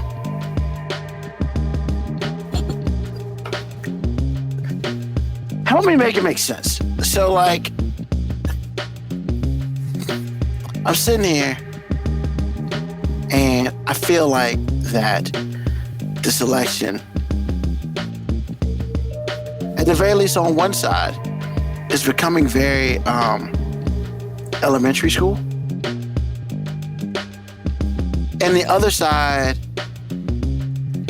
is trying to enjoy themselves going to junior high. So, like, I get it, man. You know, everybody's like, well, Kamala Harris needs to take interviews and, you know, so she can express her viewpoint. Well, doesn't she got all these goddamn rallies for it? Like, go to the rally. I think she expressed herself at the rally pretty well, because my hope is. And then it's like, well, hold on. She's been vice president for fucking almost 4 years. Now you want to talk to her? Like, man, if that's not a strong bitch please moment, like, I don't know what is. And the fact that all these media is just like, yeah, you know, she needs to be interviewed. And I'm just like, I mean, where were you at when they were killing her about the border and they were killing her about other shit? You ain't want nothing to do with it then. Now you want to talk to her. Like, get the fuck out of here, man. Like, I would say the way I'm not a strategist, but I watch a lot of TV. And the funny part about all of it is you watch Republican strategists, and that's plural, strategists. They're either going one way or another. They're either going and tripling down on whatever Donald Trump's saying, or tripling down on the fact that I don't really know, because I don't understand what the fuck Donald Trump's doing. Like they are both already at odds separately, because you're either a Trump lover or you're just a reasonable person. And I'm not, neither both can be true, but that's just what I see on TV. And like, but then, you know, the same thing with the Democrats. Oh, she should sit and talk to somebody. Hey, y'all, she's only been campaigning for 3 weeks. Like, let her fucking get a break. So they don't even know what the fuck's going on either, because this shit ain't never happened before. And it's just like, can we just live in the fact that this shit ain't never happened before and just see how this shit plays out? Like, I'm cool about waiting to see how this shit plays out. It's like that Twist to Plot book that you don't know what's going to happen when you're going to turn that page. And it says, hey, if Kamala Harris picks this guy, go to page 43. If Kamala Harris picks this guy, go to page 52. If Kamala Harris picks this guy, go to page 61. Like, literally, everybody was waiting on that page to determine what page they go to next. And honestly, that is what's making this election interesting. Uncharted waters. Donald Trump's playing with the old playbook from 8 years ago. Except the problem is, clearly nobody has notified him and said, hey man, just to let you know, Kamala Harris is black and you probably should be pissing off black women.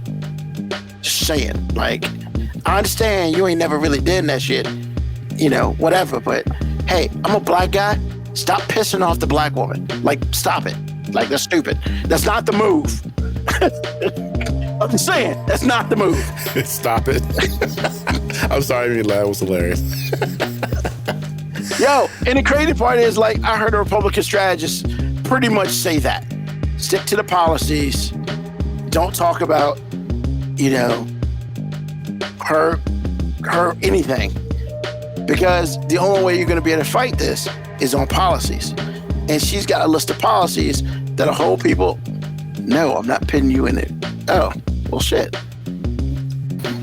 Somebody's back home. What's up, Moby? What's up? So yeah, like, What's up, Mo? so like, yeah, man. Let this shit be. This is the first time in history that this shit has happened. Let us live through it together. That's all I want right now. I want us to live through it together. Just, hey, man, it's like 83 days left. Yo, it's a new book, player. We're writing this shit as we go. Let's enjoy the journey. Because in the grand scheme of things, which is one of the things I like to say a lot, right? Everybody has an idea on how this shit gonna end anyway. Is it going to end here, this way, or this way? Let's just see how this shit goes. I mean, how many times in American history have we had a black woman run for president and actually looks like she may have a shot? She got one shot. Well, I mean, but that's what I'm saying. Like, first of all, we never had a black woman run for president. That's number one. And then number two, I mean, everybody's like, hey, should she pick a white guy? Yes. Yes. Like, I don't even understand how that was even a question. Like, are you fucking kidding me? Like, what? Hold on, you gotta be specific. It also couldn't be Sweet Pea Booty. It It could be Sweet Pea Booty. That's true. It's too much. It's too much. Yeah, exactly. So, because I heard that and I was just like, of course she's picking a white guy. Like, I don't understand how she picked anybody else. What, you gonna put another black person up there so if you shoot her, another black dude? Man, hell no. That shit won't get off no ground. I mean, so it's like, yeah. And like, as Moby said, man, you can't put sweet booty. You can't do it. That's too much. The American people can't do it. Their minds will blow up. Just like in the Kingsman. When they blew up everybody's little device in their head, that's how the world would be. A black woman and a white gay dude. Yeah. Okay. Like, yeah. Hey, people in America, we ain't that far. We ain't there yet. Not even close. You know, we still talking about, is Kamala Harris black? And I'm just like, what the fuck? Like, get the fuck out of here with that shit. So, like, yeah, man, all I'm saying is, let's enjoy this. Let's enjoy this election. Because everybody on both sides is kind of flustered. And honestly, the most interesting part about it is, Kamala Harris's crew is probably just as flustered. And they're playing by they're playing with house money, seat of the pants, like the whole thing. And it's awesome to see. And honestly, I would say, like, y'all need to keep Trump off Fox and Friends for like a little while. Like, he needs a vacation off that shit. Because every time he goes on Fox and Friends, he says some of the dumbest shit ever. The dumbest shit ever. Like, I can't, man. Like, but why is that a bad thing? Look, man, it's not a bad thing. It's actually really funny, but it's like, if you're his people telling him what to do, hey, man, Trump, I need you to shut the fuck up for a week off Truth Social. I mean, but here's the thing: he ain't never done that. The reason I mean, why is that a bad thing? Is like he's got everything he's got because of this. So like, there's nothing too stupid for him to say that's gonna make him lose his base. In fact, it's the more dumb shit he says, the more he gets support. Well, so like, I mean, I get you're trying to apply logic, but you're trying to apply logic into something that has nothing to do with logic. So people love Trump because of the way Trump makes them feel. So there's a few people out there that'll say stupid shit like we like his politics, and those are just the people who like the fact that they know they can get away with all of the pseudo-conservative shit, which is really just a lot of racist, elitist, you know, we hate all brown people stuff. But most people, if they're honest, they just like the way Trump makes them feel, because nothing about the reasoning they say they vote for Trump actually makes sense. If you ask them why, they'll give you a whole bunch of reasons, and then you could easily logically show them that everything they said does not apply to Trump. And they don't fucking care because he makes them feel a certain way, man. Like, that's all this is, man. Like, so you say they need to keep him off Fox. Nah, man, let him go up there and show his ass, because that's what the people want to see, man. The Republican Trump supporters, they want to see him bust it wide open on Fox every chance they get, man. Don't try to get him off that pole, man. That pole is how you paying his money, man. The stripper pole. Yeah, every time he get on that Fox stripper stage, man, and shake his ass for these people, they throw money to his campaign, man. I mean, tell me where I'm lying. I mean, we hear it and we go, God, this motherfucker sound like an idiot. How the fuck do people vote for it? And then you look at his campaign contributions, and that shit goes up. Yeah. So just because we see the cellulite, we see the bullet wounds, we see the stretch marks, we see the old C-section, that does not mean these niggas ain't still throwing money every time he busts it wide open. Like, that's just what it is. He dropping it low. He dropped it low, Fox and Friends. That's what we're doing. I think it's interesting how Kamala Harris just keeps getting more and more money. Like, I don't even know where this shit's coming from. Like, this shit's coming out of nowhere. And she's got more money than him, which pisses him off. And it's just like, Jesus, you get mad over everything. And to be honest, the person you really need to say less, honestly, is Kamala. She kind of need to say less and just like do more. Like, just be in the spotlight, short, concise. That's it. Say less. Yeah, that's why she doesn't do in the interviews. Exactly, because what she doesn't want to do is allow them to really attach her to, quote unquote, the extreme liberals. So as long as she don't get attached to that, those 2% of people who really actually don't know who the fuck they want to vote for, supposedly, like, they don't have any ammunition to go against her.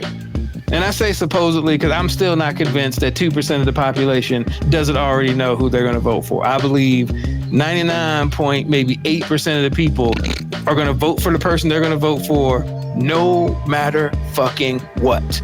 That shit is like, we could have the election today and it'll go the same as it will in 80 plus days. It'd be the same exact fucking outcome no matter what happens. It's interesting that you're here. And I can bring this up to AG too, now that this has come up.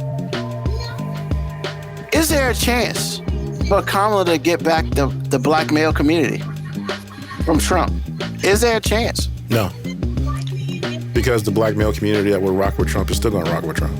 Yeah, and the common misconception is that Trump has the black male community. He doesn't. He just has a larger percent of it. It's instead of like 2 or 3%, he has like 9 or 10 now, which is big. It's a big swing, but like, I mean, no, them niggas is lost.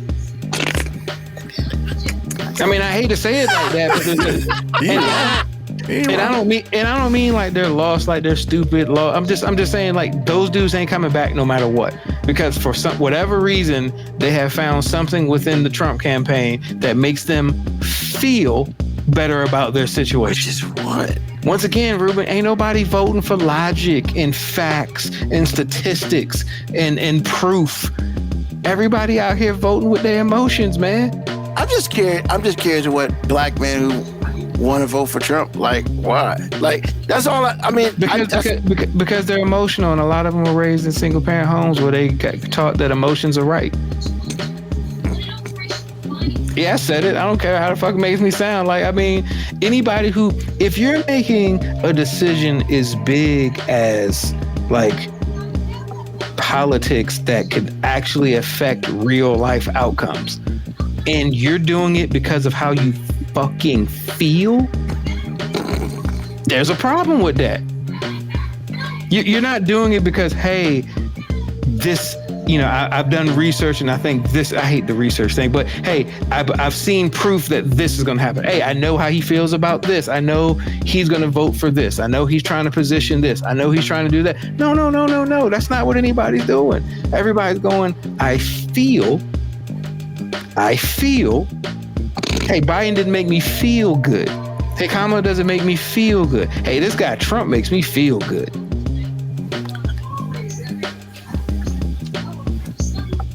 I mean, I don't respect anybody that makes major decisions based on feelings. And anybody who's gonna say, hey, your feelings matter. Your feelings are relevant. They are, but your feelings don't fucking make a difference.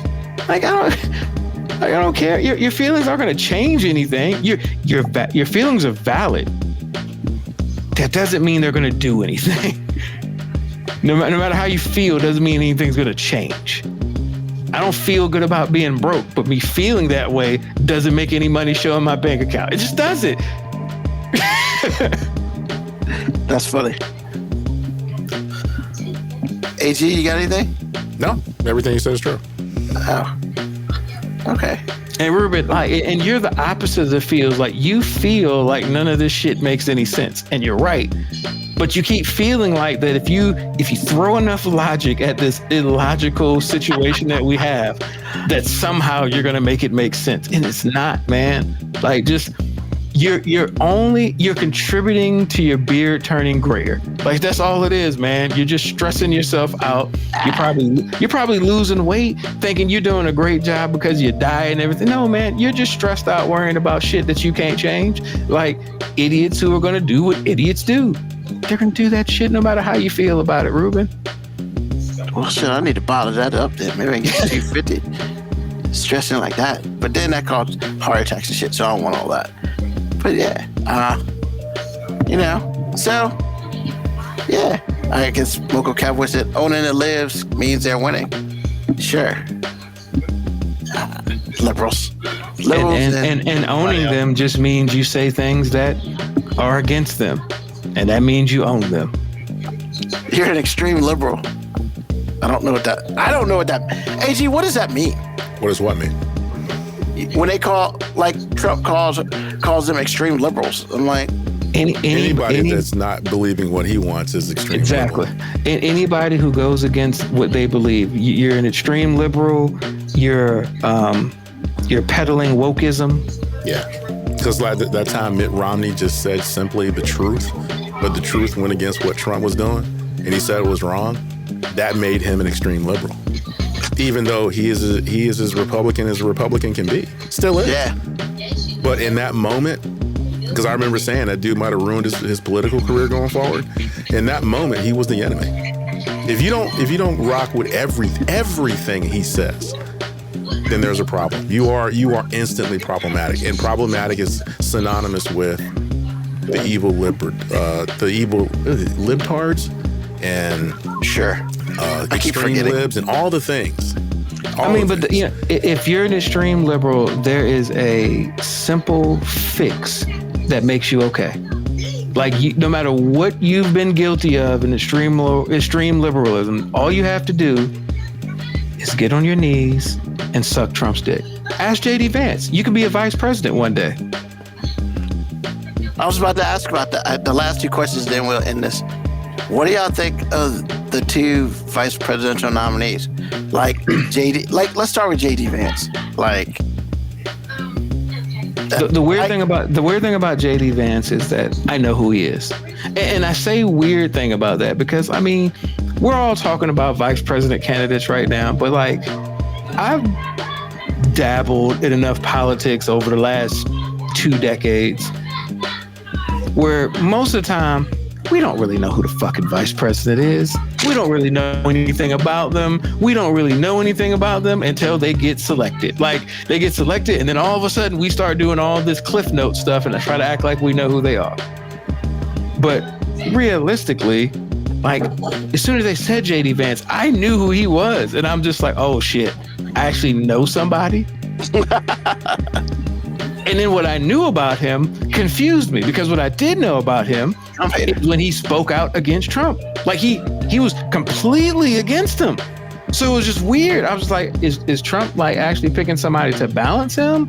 And then they were like, oh no, he's just flipped on all his views. Like, he deleted all the old tweets like they never happened, and he just acted like nothing he said before made sense.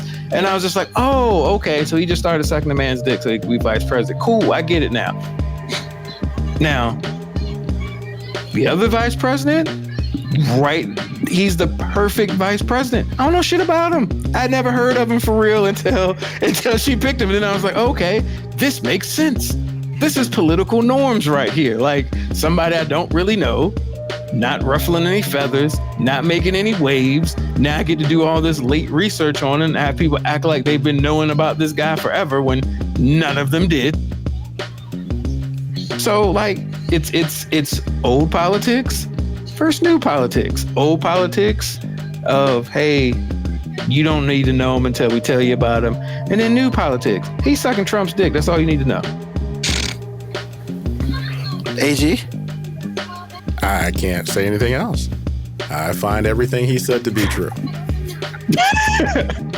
Now, it'd be interesting. The idea of them debating, that is interesting.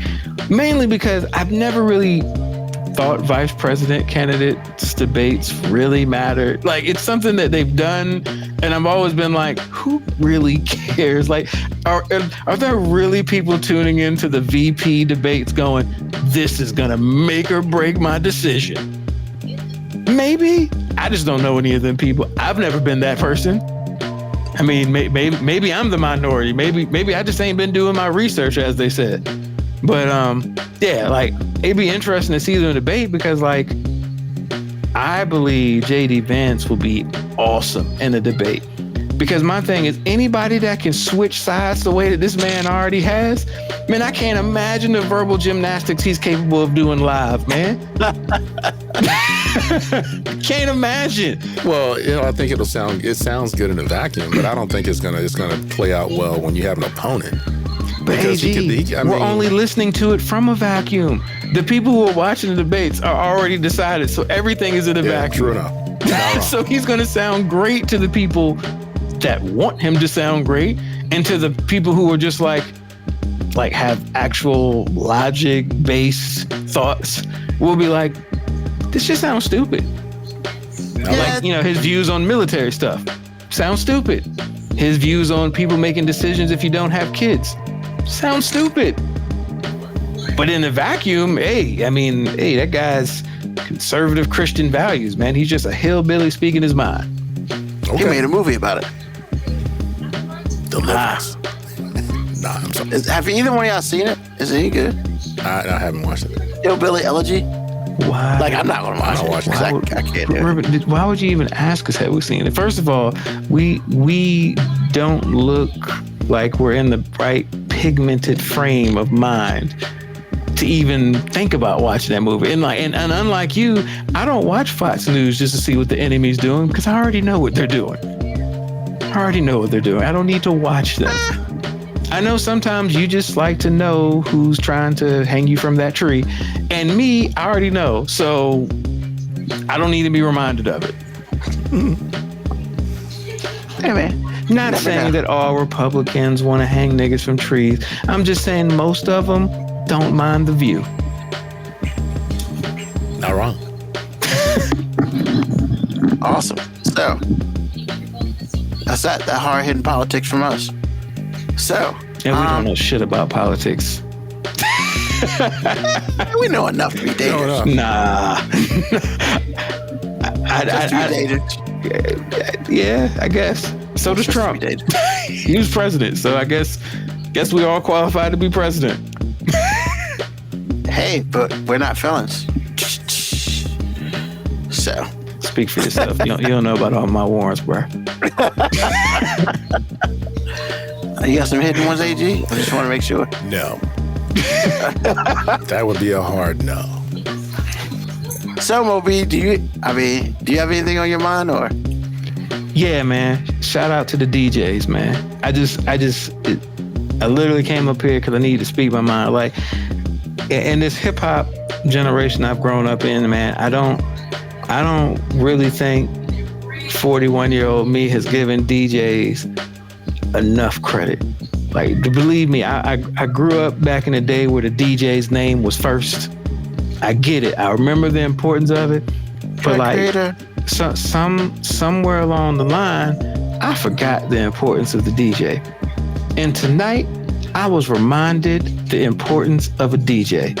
So I will give you the synopsis real quick. Like, we watched an amazing performance by an artist, and 100 Days. It was beautiful. She sang Billie Holiday cover. Like her vocal range was crazy, and they were like, the next artist is Monica. And I'm like, oh, that's gonna be tough, man, because Monica gonna have to go behind this chick, and this chick was fire. Like, her whole set was amazing. I'm like, and I know Monica live don't always be livin', you know, as far as the vocal performance goes. She don't always be live. So I'm thinking to myself, I know Monica got way more hits, and the younger people started rolling in, and then a whole bunch of the black ladies came in. So I'm like, a whole bunch of, the people who are just gonna be in their feelings on every Monica song's gonna come on. So I'm just like, all right, still gonna be a tough set. So then Monica did what a lot of headliner artists do. She wasn't the headliner, but a lot of the big artists do. She was like super late. No, she was like super late. So we're waiting. And then they announced her to come out there, and she wasn't out there, but her DJ was out there. And I'm thinking, oh man, is Monica still not ready? And then like 18 minutes later, I realized, no, Monica understood the assignment. In like 18 minutes, this DJ had the crowd live. Like, he was playing EU, like he was playing all like the 30 to 40-year-old. He played the Greatest Love song. He played Back That Thing Up. Like, he was playing all, like, the crowd was so hyped. The energy was so good that I forgot we were waiting for Monica. And when I say I forgot we were waiting for Monica, I didn't want to see Monica anyway. But somewhere in this man's 15 to 18 minute DJ set, I didn't care who came out next. I was just like, yo, this is live. And I was like, oh, that's brilliant. So now Monica's not following that vocal beast that was before her. Now Monica just riding in on this DJ's energy wave. She performed 3.5 songs, and then she rolled out. And I was just like, yo, this DJ's the real MVP, because I forgot we were waiting for Monica, because I wasn't waiting for Monica. 3.5 songs. I wish I was exaggerating. No, it was 4 songs technically, but she didn't perform like an entire song, period.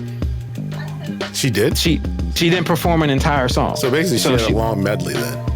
Yeah, so what would happen is she'd perform like a verse of a song, talk for a second, perform another verse of a song, talk for a second, perform a verse of a song, talk for a second, and then she was out. You know what I'm saying? Like, and then she dropped the mic, hugged some people in the crowd, left. The DJ was like, give it up for Monica. And I was just like, oh shit, that's it?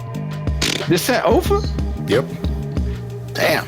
Now, in contrast, Ludacris came out right afterwards, which, saved it. But yeah, so I feel like we don't give the DJs enough credit, because this DJ was worth every penny and then some. Because I didn't want to see Monica anyway. And I'm just not a Monica fan. But about 10 minutes into his DJ set, I forgot Monica was coming on next, because it was just a fucking party up in that jump. I was like, man, this DJ understood the assignment. He was going in and out from banger to banger, classic, playing clean versions of some songs. Then he give you a dirty version. So he was appealing to everybody. You know what I'm saying? We had some Too Short playing there. We had Blow the Whistle playing there. Like, yo, he was in it, man. He was on it. And I was just like, man, this DJ is the real fucking MVP. And then he was like, y'all ready to bring Monica out? And I'm thinking to myself, no. No. Like, I'm like, can we just go? You might as well bring Ludacris out. Like, I mean, the energy is right. Why are we going to bring her out here to kill the buzz? And she played, did she sing any slow songs? Yeah. She came out to, I can't remember that song. She sang Angel of Mine. And the last song was her first song, just one of those days. She performed one verse, and I'm just like, the crowd was getting into it. I'm like, hey, this is a classic jam. She performed the first verse, the hook came on one time, and she was like, thank you, Richmond, I love y'all. She put the microphone down and walked off stage, and I was just like, what the fuck? Like, bro, you been up here like 12 minutes. She had a 30-minute set, bro. She let the DJ Technically, she's supposed to have an hour. She's supposed to have an hour because we left a little early, and Ludacris was still doing his shit. He was like, they told me I was supposed to be off like 5 minutes ago. Fuck all that shit. Which that's another problem for another day. And I found out the details matter because we were having some issues because the Locks, Ludacris, these are people performing at the Jazz Fest. So we were like, man, this is kind of problematic, especially being that Ludacris is saying hoe and fuck in like every song he performed. Like when I chimed in earlier, he was performing Use a Hoe, which I'm just like, this at the Richmond Jazz Fest. But then I realized, man, the devil's in the details. It is not, did you know it's not called the Richmond Jazz Festival? What was it called? It's called the Richmond Jazz and Music Festival. Oh. Devil's in the details. So it's not just jazz we're playing, it's jazz and music. So that gives them the type of flexibility to kind of do whatever the fuck they want to do. But they paid a script for Ludacris, so goddamn. Yeah, yo. And Wyclef, I mean. Yo, Wyclef might be the MVP of the jazz because technically Wyclef performed yesterday. He was the headliner for Saturday. He performed with 3 of the artists today too. Just randomly, they called him out. Like Andre Day just called him out. He played the guitar. He literally made a verse up on the spot for a song. Like this motherfucker's just like, hey man, I'm here for the weekend. Why the fuck not? I became an even bigger Wyclef fan because I'm just like, yo, this dude's just like, I'm here for the show, baby. Like, what's up? He's just sitting in the back with his guitar basically going, hey man, y'all niggas need somebody to play the guitar. I got you. Is that what he said? I mean, she called him up on stage and he didn't have, she was like, you need a chair, you need a stool. And he just like sat on one of the speakers. He's like, no, I'm good. Started playing. And then she started like chiming off him and he created a whole verse on the spot. 911. Yes, that came. Sounds just like that too. Probably. I mean, yeah, he's a performer, man. But yeah, so what's on my mind is show the DJ some love. Not just a nigga that's playing music, but the actual DJs, show them niggas some love, man. Awesome, thank you. Hey, Black Patricia Adams. I mean, look, I didn't want to overshadow my man, so I didn't blow a loud whistle. I mean, but you know what's going on. Because when you brought Too Short, blow the whistle, I went. I heard it. Yeah. But yeah, I won't try to. I get it. I was, I was in a groove right there. Yeah. But I mean, I had to respect the blow the whistle track, because when you say blow the whistle, that's what you do. You go, whatever. But I did it real low because I didn't want to blow up your spot, and she tried to call me out on it. That's some fucked up shit. Hey, and just for the record, I told y'all like. That Back That Thing Up is a magical song, man. When he played that, I just looked around. I was just like, man, unified, just unified everybody. It's amazing, man. The aunties was all out. They was all live, man. It was. I would say inappropriately that there were a lot of fat asses out there, but that's inappropriate. That's not what was going on out there. There was a lot of classy looking ladies out there. What it was is there was a lot of big booties out there, and there is a difference. And let me tell you the difference. See, big booty hoe. See, the fat asses, you know, we could be talking about initials, we could talk about BBLs, we could be talking about just the young chicks with fat ass that can't contribute to anything. We ain't talking about that. There was a lot of big booties out there that probably could oil them knees up for you one time and cook you breakfast later on. You know what I'm saying? Like, so it was big booties out there, not just fat asses. It was they had depth. There was depth to it. Wow. All right. I see the big booty hoes route.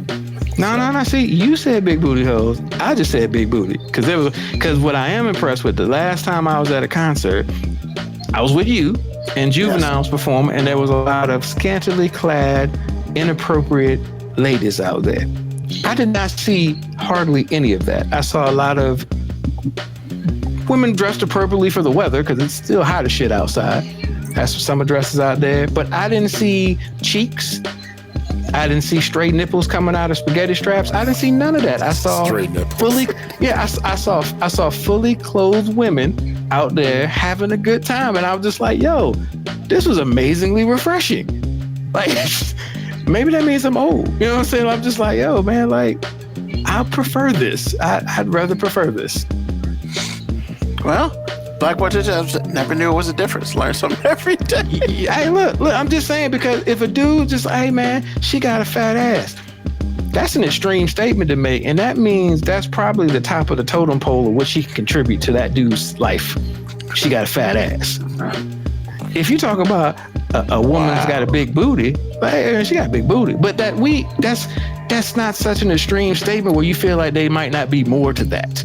You know, she got a big booty, yeah, but she probably can cook too.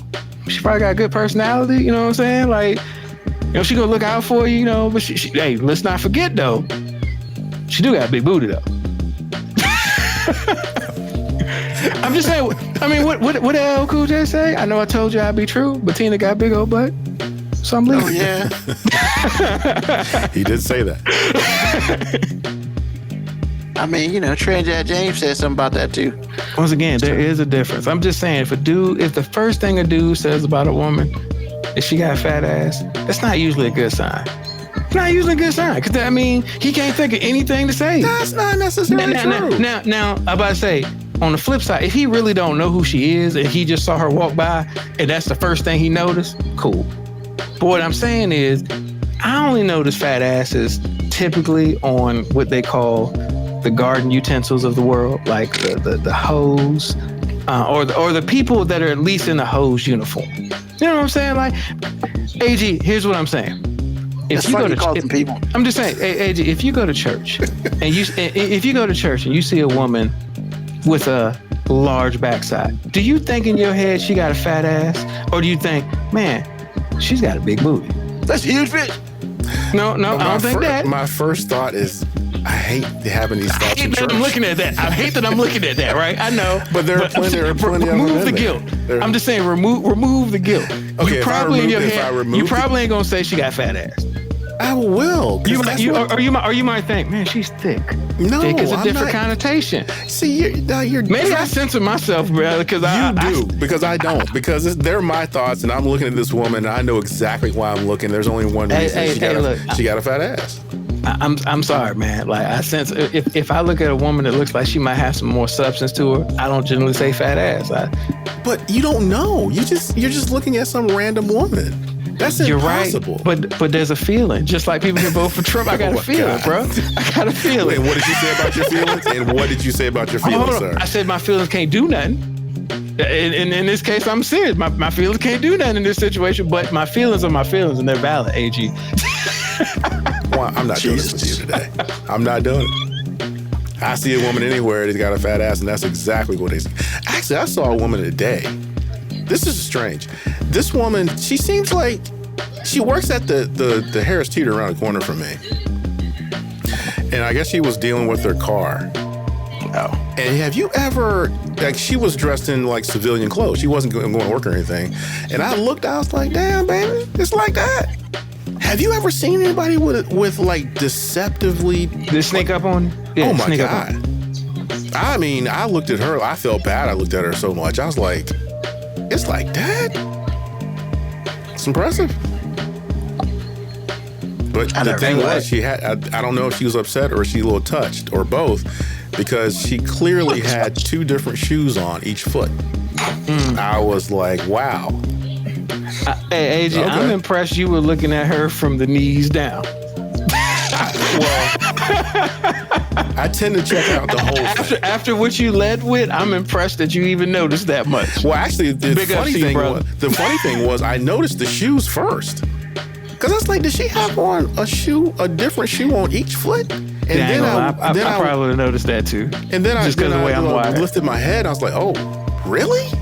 She had that little, I was like, okay, I hear you. But yeah, man, it's just like if I see a woman with a big booty, that's exactly what it is. You got a big booty. I don't know, man. Maybe context and background matter to me, man. Because like we were at a jazz festival. We were playing, they were playing, older music. It was a whole bunch of, it was the old pimps were in there. You know what I'm saying? I saw a lot of old pimps with linen suits. I saw a lot of that.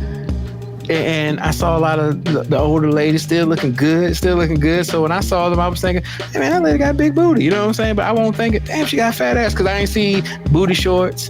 I ain't see titties popping out. I saw like a whole bunch of really appropriately dressed women. I say appropriate because, I mean, it still was hot out there. So I ain't saying people was out there like completely covered up. But I mean, I ain't see the bottom of ass cheeks hanging out. I ain't see titties about to bust out.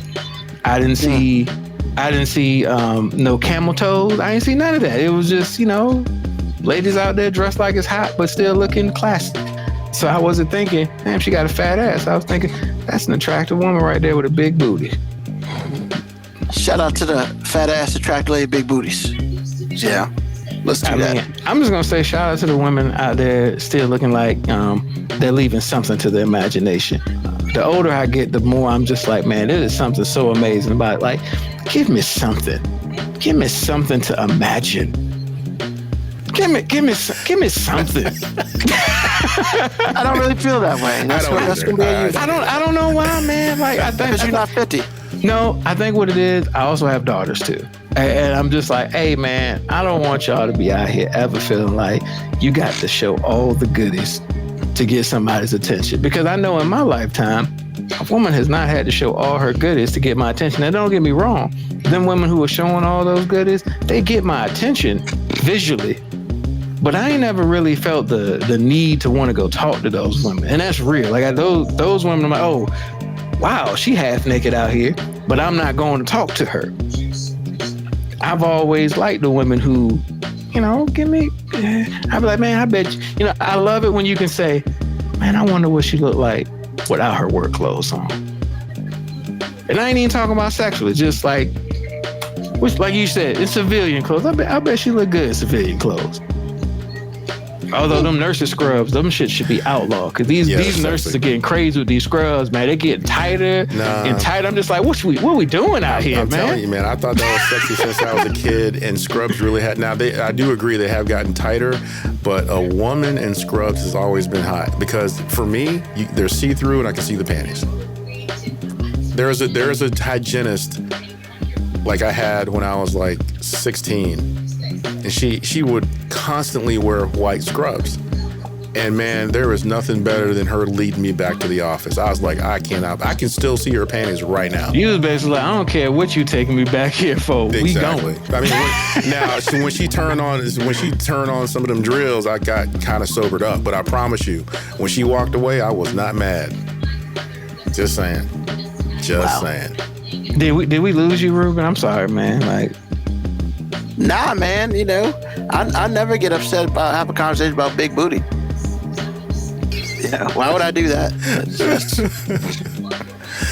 I may have thought about, I saw some big booties today that like walked right in front of me. But see, I get it. I'm wrong though. Like I understand why I'm wrong. Because I was out here judging, AG. That's not judging. No, here's the thing. I was judging that because these women were older, they were enjoying like classic music, and they weren't dressed like hoes. I was just judging that these... They weren't hoes? No, not even that. That these were women that had like older women values. Like I was looking at women going, I bet she can cook. Oh, I bet she can cook. That's just fantasizing. I know, but like, well, if I saw a whole bunch of 22, 23-year-old chicks shaking their ass to, Ludacris' set, the first thing I'm thinking is, I bet she can't cook shit. That's a presumption because you're probably right. So once again, but it's a presumption, but I'm judging, man. I don't want to be judging people like that because you know what? I bet some of them aunties can't cook shit. Some of them can. I bet there's one of them that can't cook shit. They potato salad is nasty. You know what I'm saying? They can't do shit. But in my head, I don't want to think that. In my head, I want to look at that lady and be like, I bet that cornbread be hidden. Well, Hey, man. all I'll say is I don't go through that many hurdles. I just look at you and go, whatever I'm going to say, and that is what it is. I'll never know you. So it is what it is. And the only reason I said that about the old girl that lives next door to me is because she doesn't look like that at work. When she put on like civilian clothes, it was like, oh my goodness, okay. I will tell you, something happened to me this evening that has never actually happened to me before. Like a thought crossed my mind that had never actually happened before.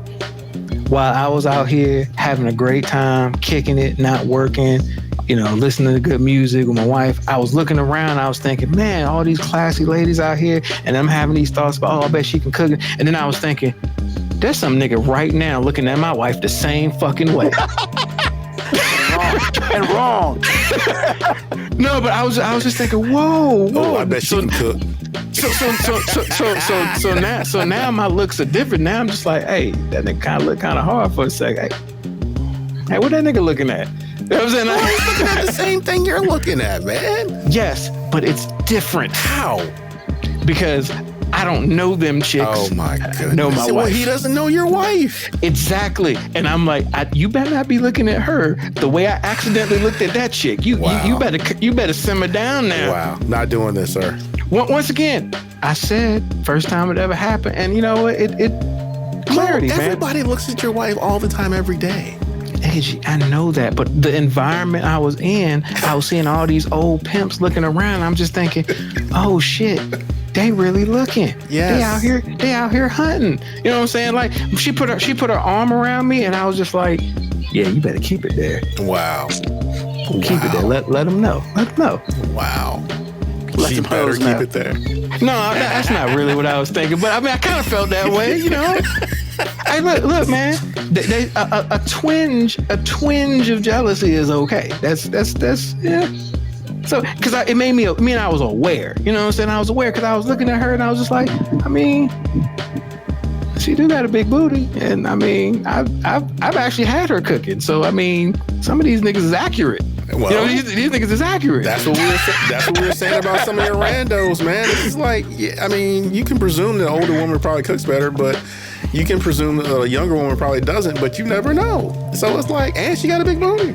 So I'm just saying, your wife is not exempt from that. Mine isn't either. I think we come from different places because I used to be on the other side of this, and I used to say the same thing that my friends were saying. So it's like, I don't really care. I know exactly what they're saying about my wife. She running around jiggling. So, okay, I got it. Well, Black Morticia Adams just found out what category she fell under. You know, Mr. and my coworkers are in tears knowing that 4 out of 10 is not good. No, that's not good. It's not. I don't know who thought it was, but it's not. I mean, some people, you know what? I'm not going to even talk about this. Like I said, AJ, it was a healthy feeling, but it was like a heightened sense of awareness that I got because I was like, and I tell you when it happened too. So we were in the little VIP tent, and she was like, "I'm gonna go." I think she was gonna get something to eat. She's, "I'm gonna go because she got a crab cake sandwich." She walked away, and when she walked away, I looked. I mean, I'm supposed to look. I looked, and I was just like, that thing kind of jiggling back there. And then I looked at it, and then I thought, hold on, that shit out in the open, like everybody can see it. Wait a minute. Everybody can see it. Come on, man. Once again, that was just, you know, because I'm thinking to myself, they got eyes too. You know what I'm saying? But and these niggas done mastered the peripheral game just like all of us. You know, we could be looking this way, We still see it. We still see it. Oh my goodness, man, that is a lot of work, man. That's a lot of work. No, AG, it didn't bother me. It was just an awareness that I had never really paid attention to. Understood. Because because at one time I saw a dude checking out my wife one time, and I looked at him and I gave him the head nod. I wasn't mad. I know. Hey, Ruben, you're my word. I've said this. Remember we used to go out back in the day, and I made a statement to you. If when we go out to the club or we went to a bar or something, and she walked away from me, I said I'd almost be offended if somebody didn't turn their head when she walked by. Didn't I say that, Russ? I was like, I'd almost be offended. But like today, I was just in this nice, relaxed, chill atmosphere, and I was just thinking, I don't want none of these old ass, tricking ass, pimping ass niggas. Well, I mean, I feel like that any significant other that you may have, whether it's a wife or girlfriend, you have picked them and you feel like they're it from top to bottom. So, like, to me, honestly, when I've dated women, like, I mean, you can look all you want, bro, but hopefully she ain't going home with you ever. But these days it is what it is. I mean, I don't know. But yeah, I mean, to me, it's a healthy type of thing. Because you want everybody to be like, yo, that's right, I got that shit, motherfucker. You want to feel that proudness in yourself that you did some shit. So, yeah, I get it. I did have to talk her off the ledge one time today, though, man, because she there's something that bothers her aesthetically about herself that does nothing but like turn me on, and it's just a weird place to be in. Okay. Because hair, she's got gray hair at the top, but in the back it's all dark. And she was like, it looks like I got two different heads. And I'm like, what are you talking about? She was like, because it's gray at the top, and she's like, I don't mind gray. I just wish it was gray all over, or just be one or the other. And I'm just thinking, I actually kind of dig I kind of, it's giving. Yeah, I told her, okay, I'm old school comic book nerd. I'm thinking, you kind of giving me Storm vibes. You know what I'm saying? I was like, you giving me Storm vibes, and I'm just like, hey, it's all right with me. Like, I mean, get these kids out the house. Like you might not like it, but you ain't gotta fuck you. Wow. Okay. I mean, I ain't say that out loud, but I'm just, in my head, okay. I feel like it's a fair statement. You're not wrong. I'm just saying. Wow. Okay. Yeah. But I certainly understand you. So, because I did the same thing, and my wife was trying not to turn gray. I was like, girl, you turn gray, it's about to go down. Well, she wants all of it to be gray, and I'm like, cool, but like, it's gonna get there. You know what I'm saying? For right now, you giving me all the Storm vibes right now. I'm just like, and I like the Storm vibes. Like, I'm with it. I mean, I got a tattoo right there. You know what I'm saying? I'm with the Storm vibes. Understood. So, just the rest of Black Morticia albums, 4 out of 10, but just had a rude awakening, she was saying. And then she was like, she's the female that brings awareness to another woman with a nice ass. I'm going to look hard. And there's absolutely nothing wrong with that. Why should there be? Like, I mean... Now, if you start touching, you might get punched in the face, but that's once again, you crossing the line now. You know what I'm saying? You just stay on this side of the line and you're good. Awesome. Well, I mean, man, 2 weeks of booty. I don't know how much more I can take.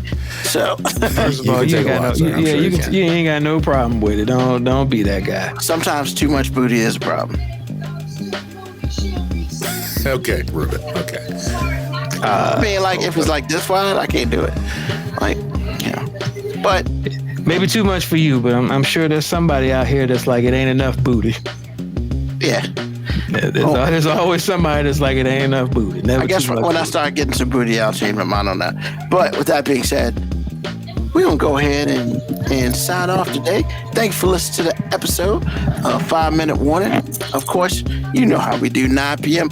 Eastern Standard Time on Sunday evenings. And we do it from 9 p.m. until we feel like getting off the air. Of course, hey, Tell a friend, tell an enemy, just tell somebody about us. We are just sorry. She always asks first. So that's good. You can't just be touching chicks randomly. That shit gets you in the hospital. But with that being said, you know, I just said it again. So, you know, make sure that make sure you're telling people about us, and we appreciate the fact that you listen to us either live or on the podcast, or listen to the podcast afterwards, which usually come out the weekend after the show. Of course, thank you, AG. Thank you, Moby. Thank you to the people on the chat. Thank you to those who listen to us. We appreciate you. This show is nothing without you, and it wouldn't exist without you. So with that being said, hey, we'll do this again next Sunday, Eastern Standard Time at 9 p.m., not CPT time, because that's not how we do it. As always. Hey, that's you. As always, peace, love, hair grease, soul, and deuces.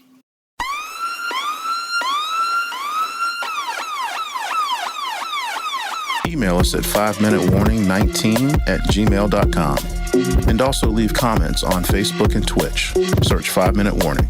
Contact us on Twitter at AG_FMW podcast, at Nugman25, at FMW 2019. Contact us on Instagram, Moby 5 Minute Warning, AG_5 Minute Warning, Nugman25. You can listen to the podcast at Apple Podcast, Spotify, or wherever you get your podcast. Thank you for listening.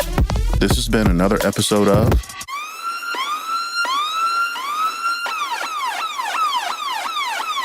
The 5 Minute Warning.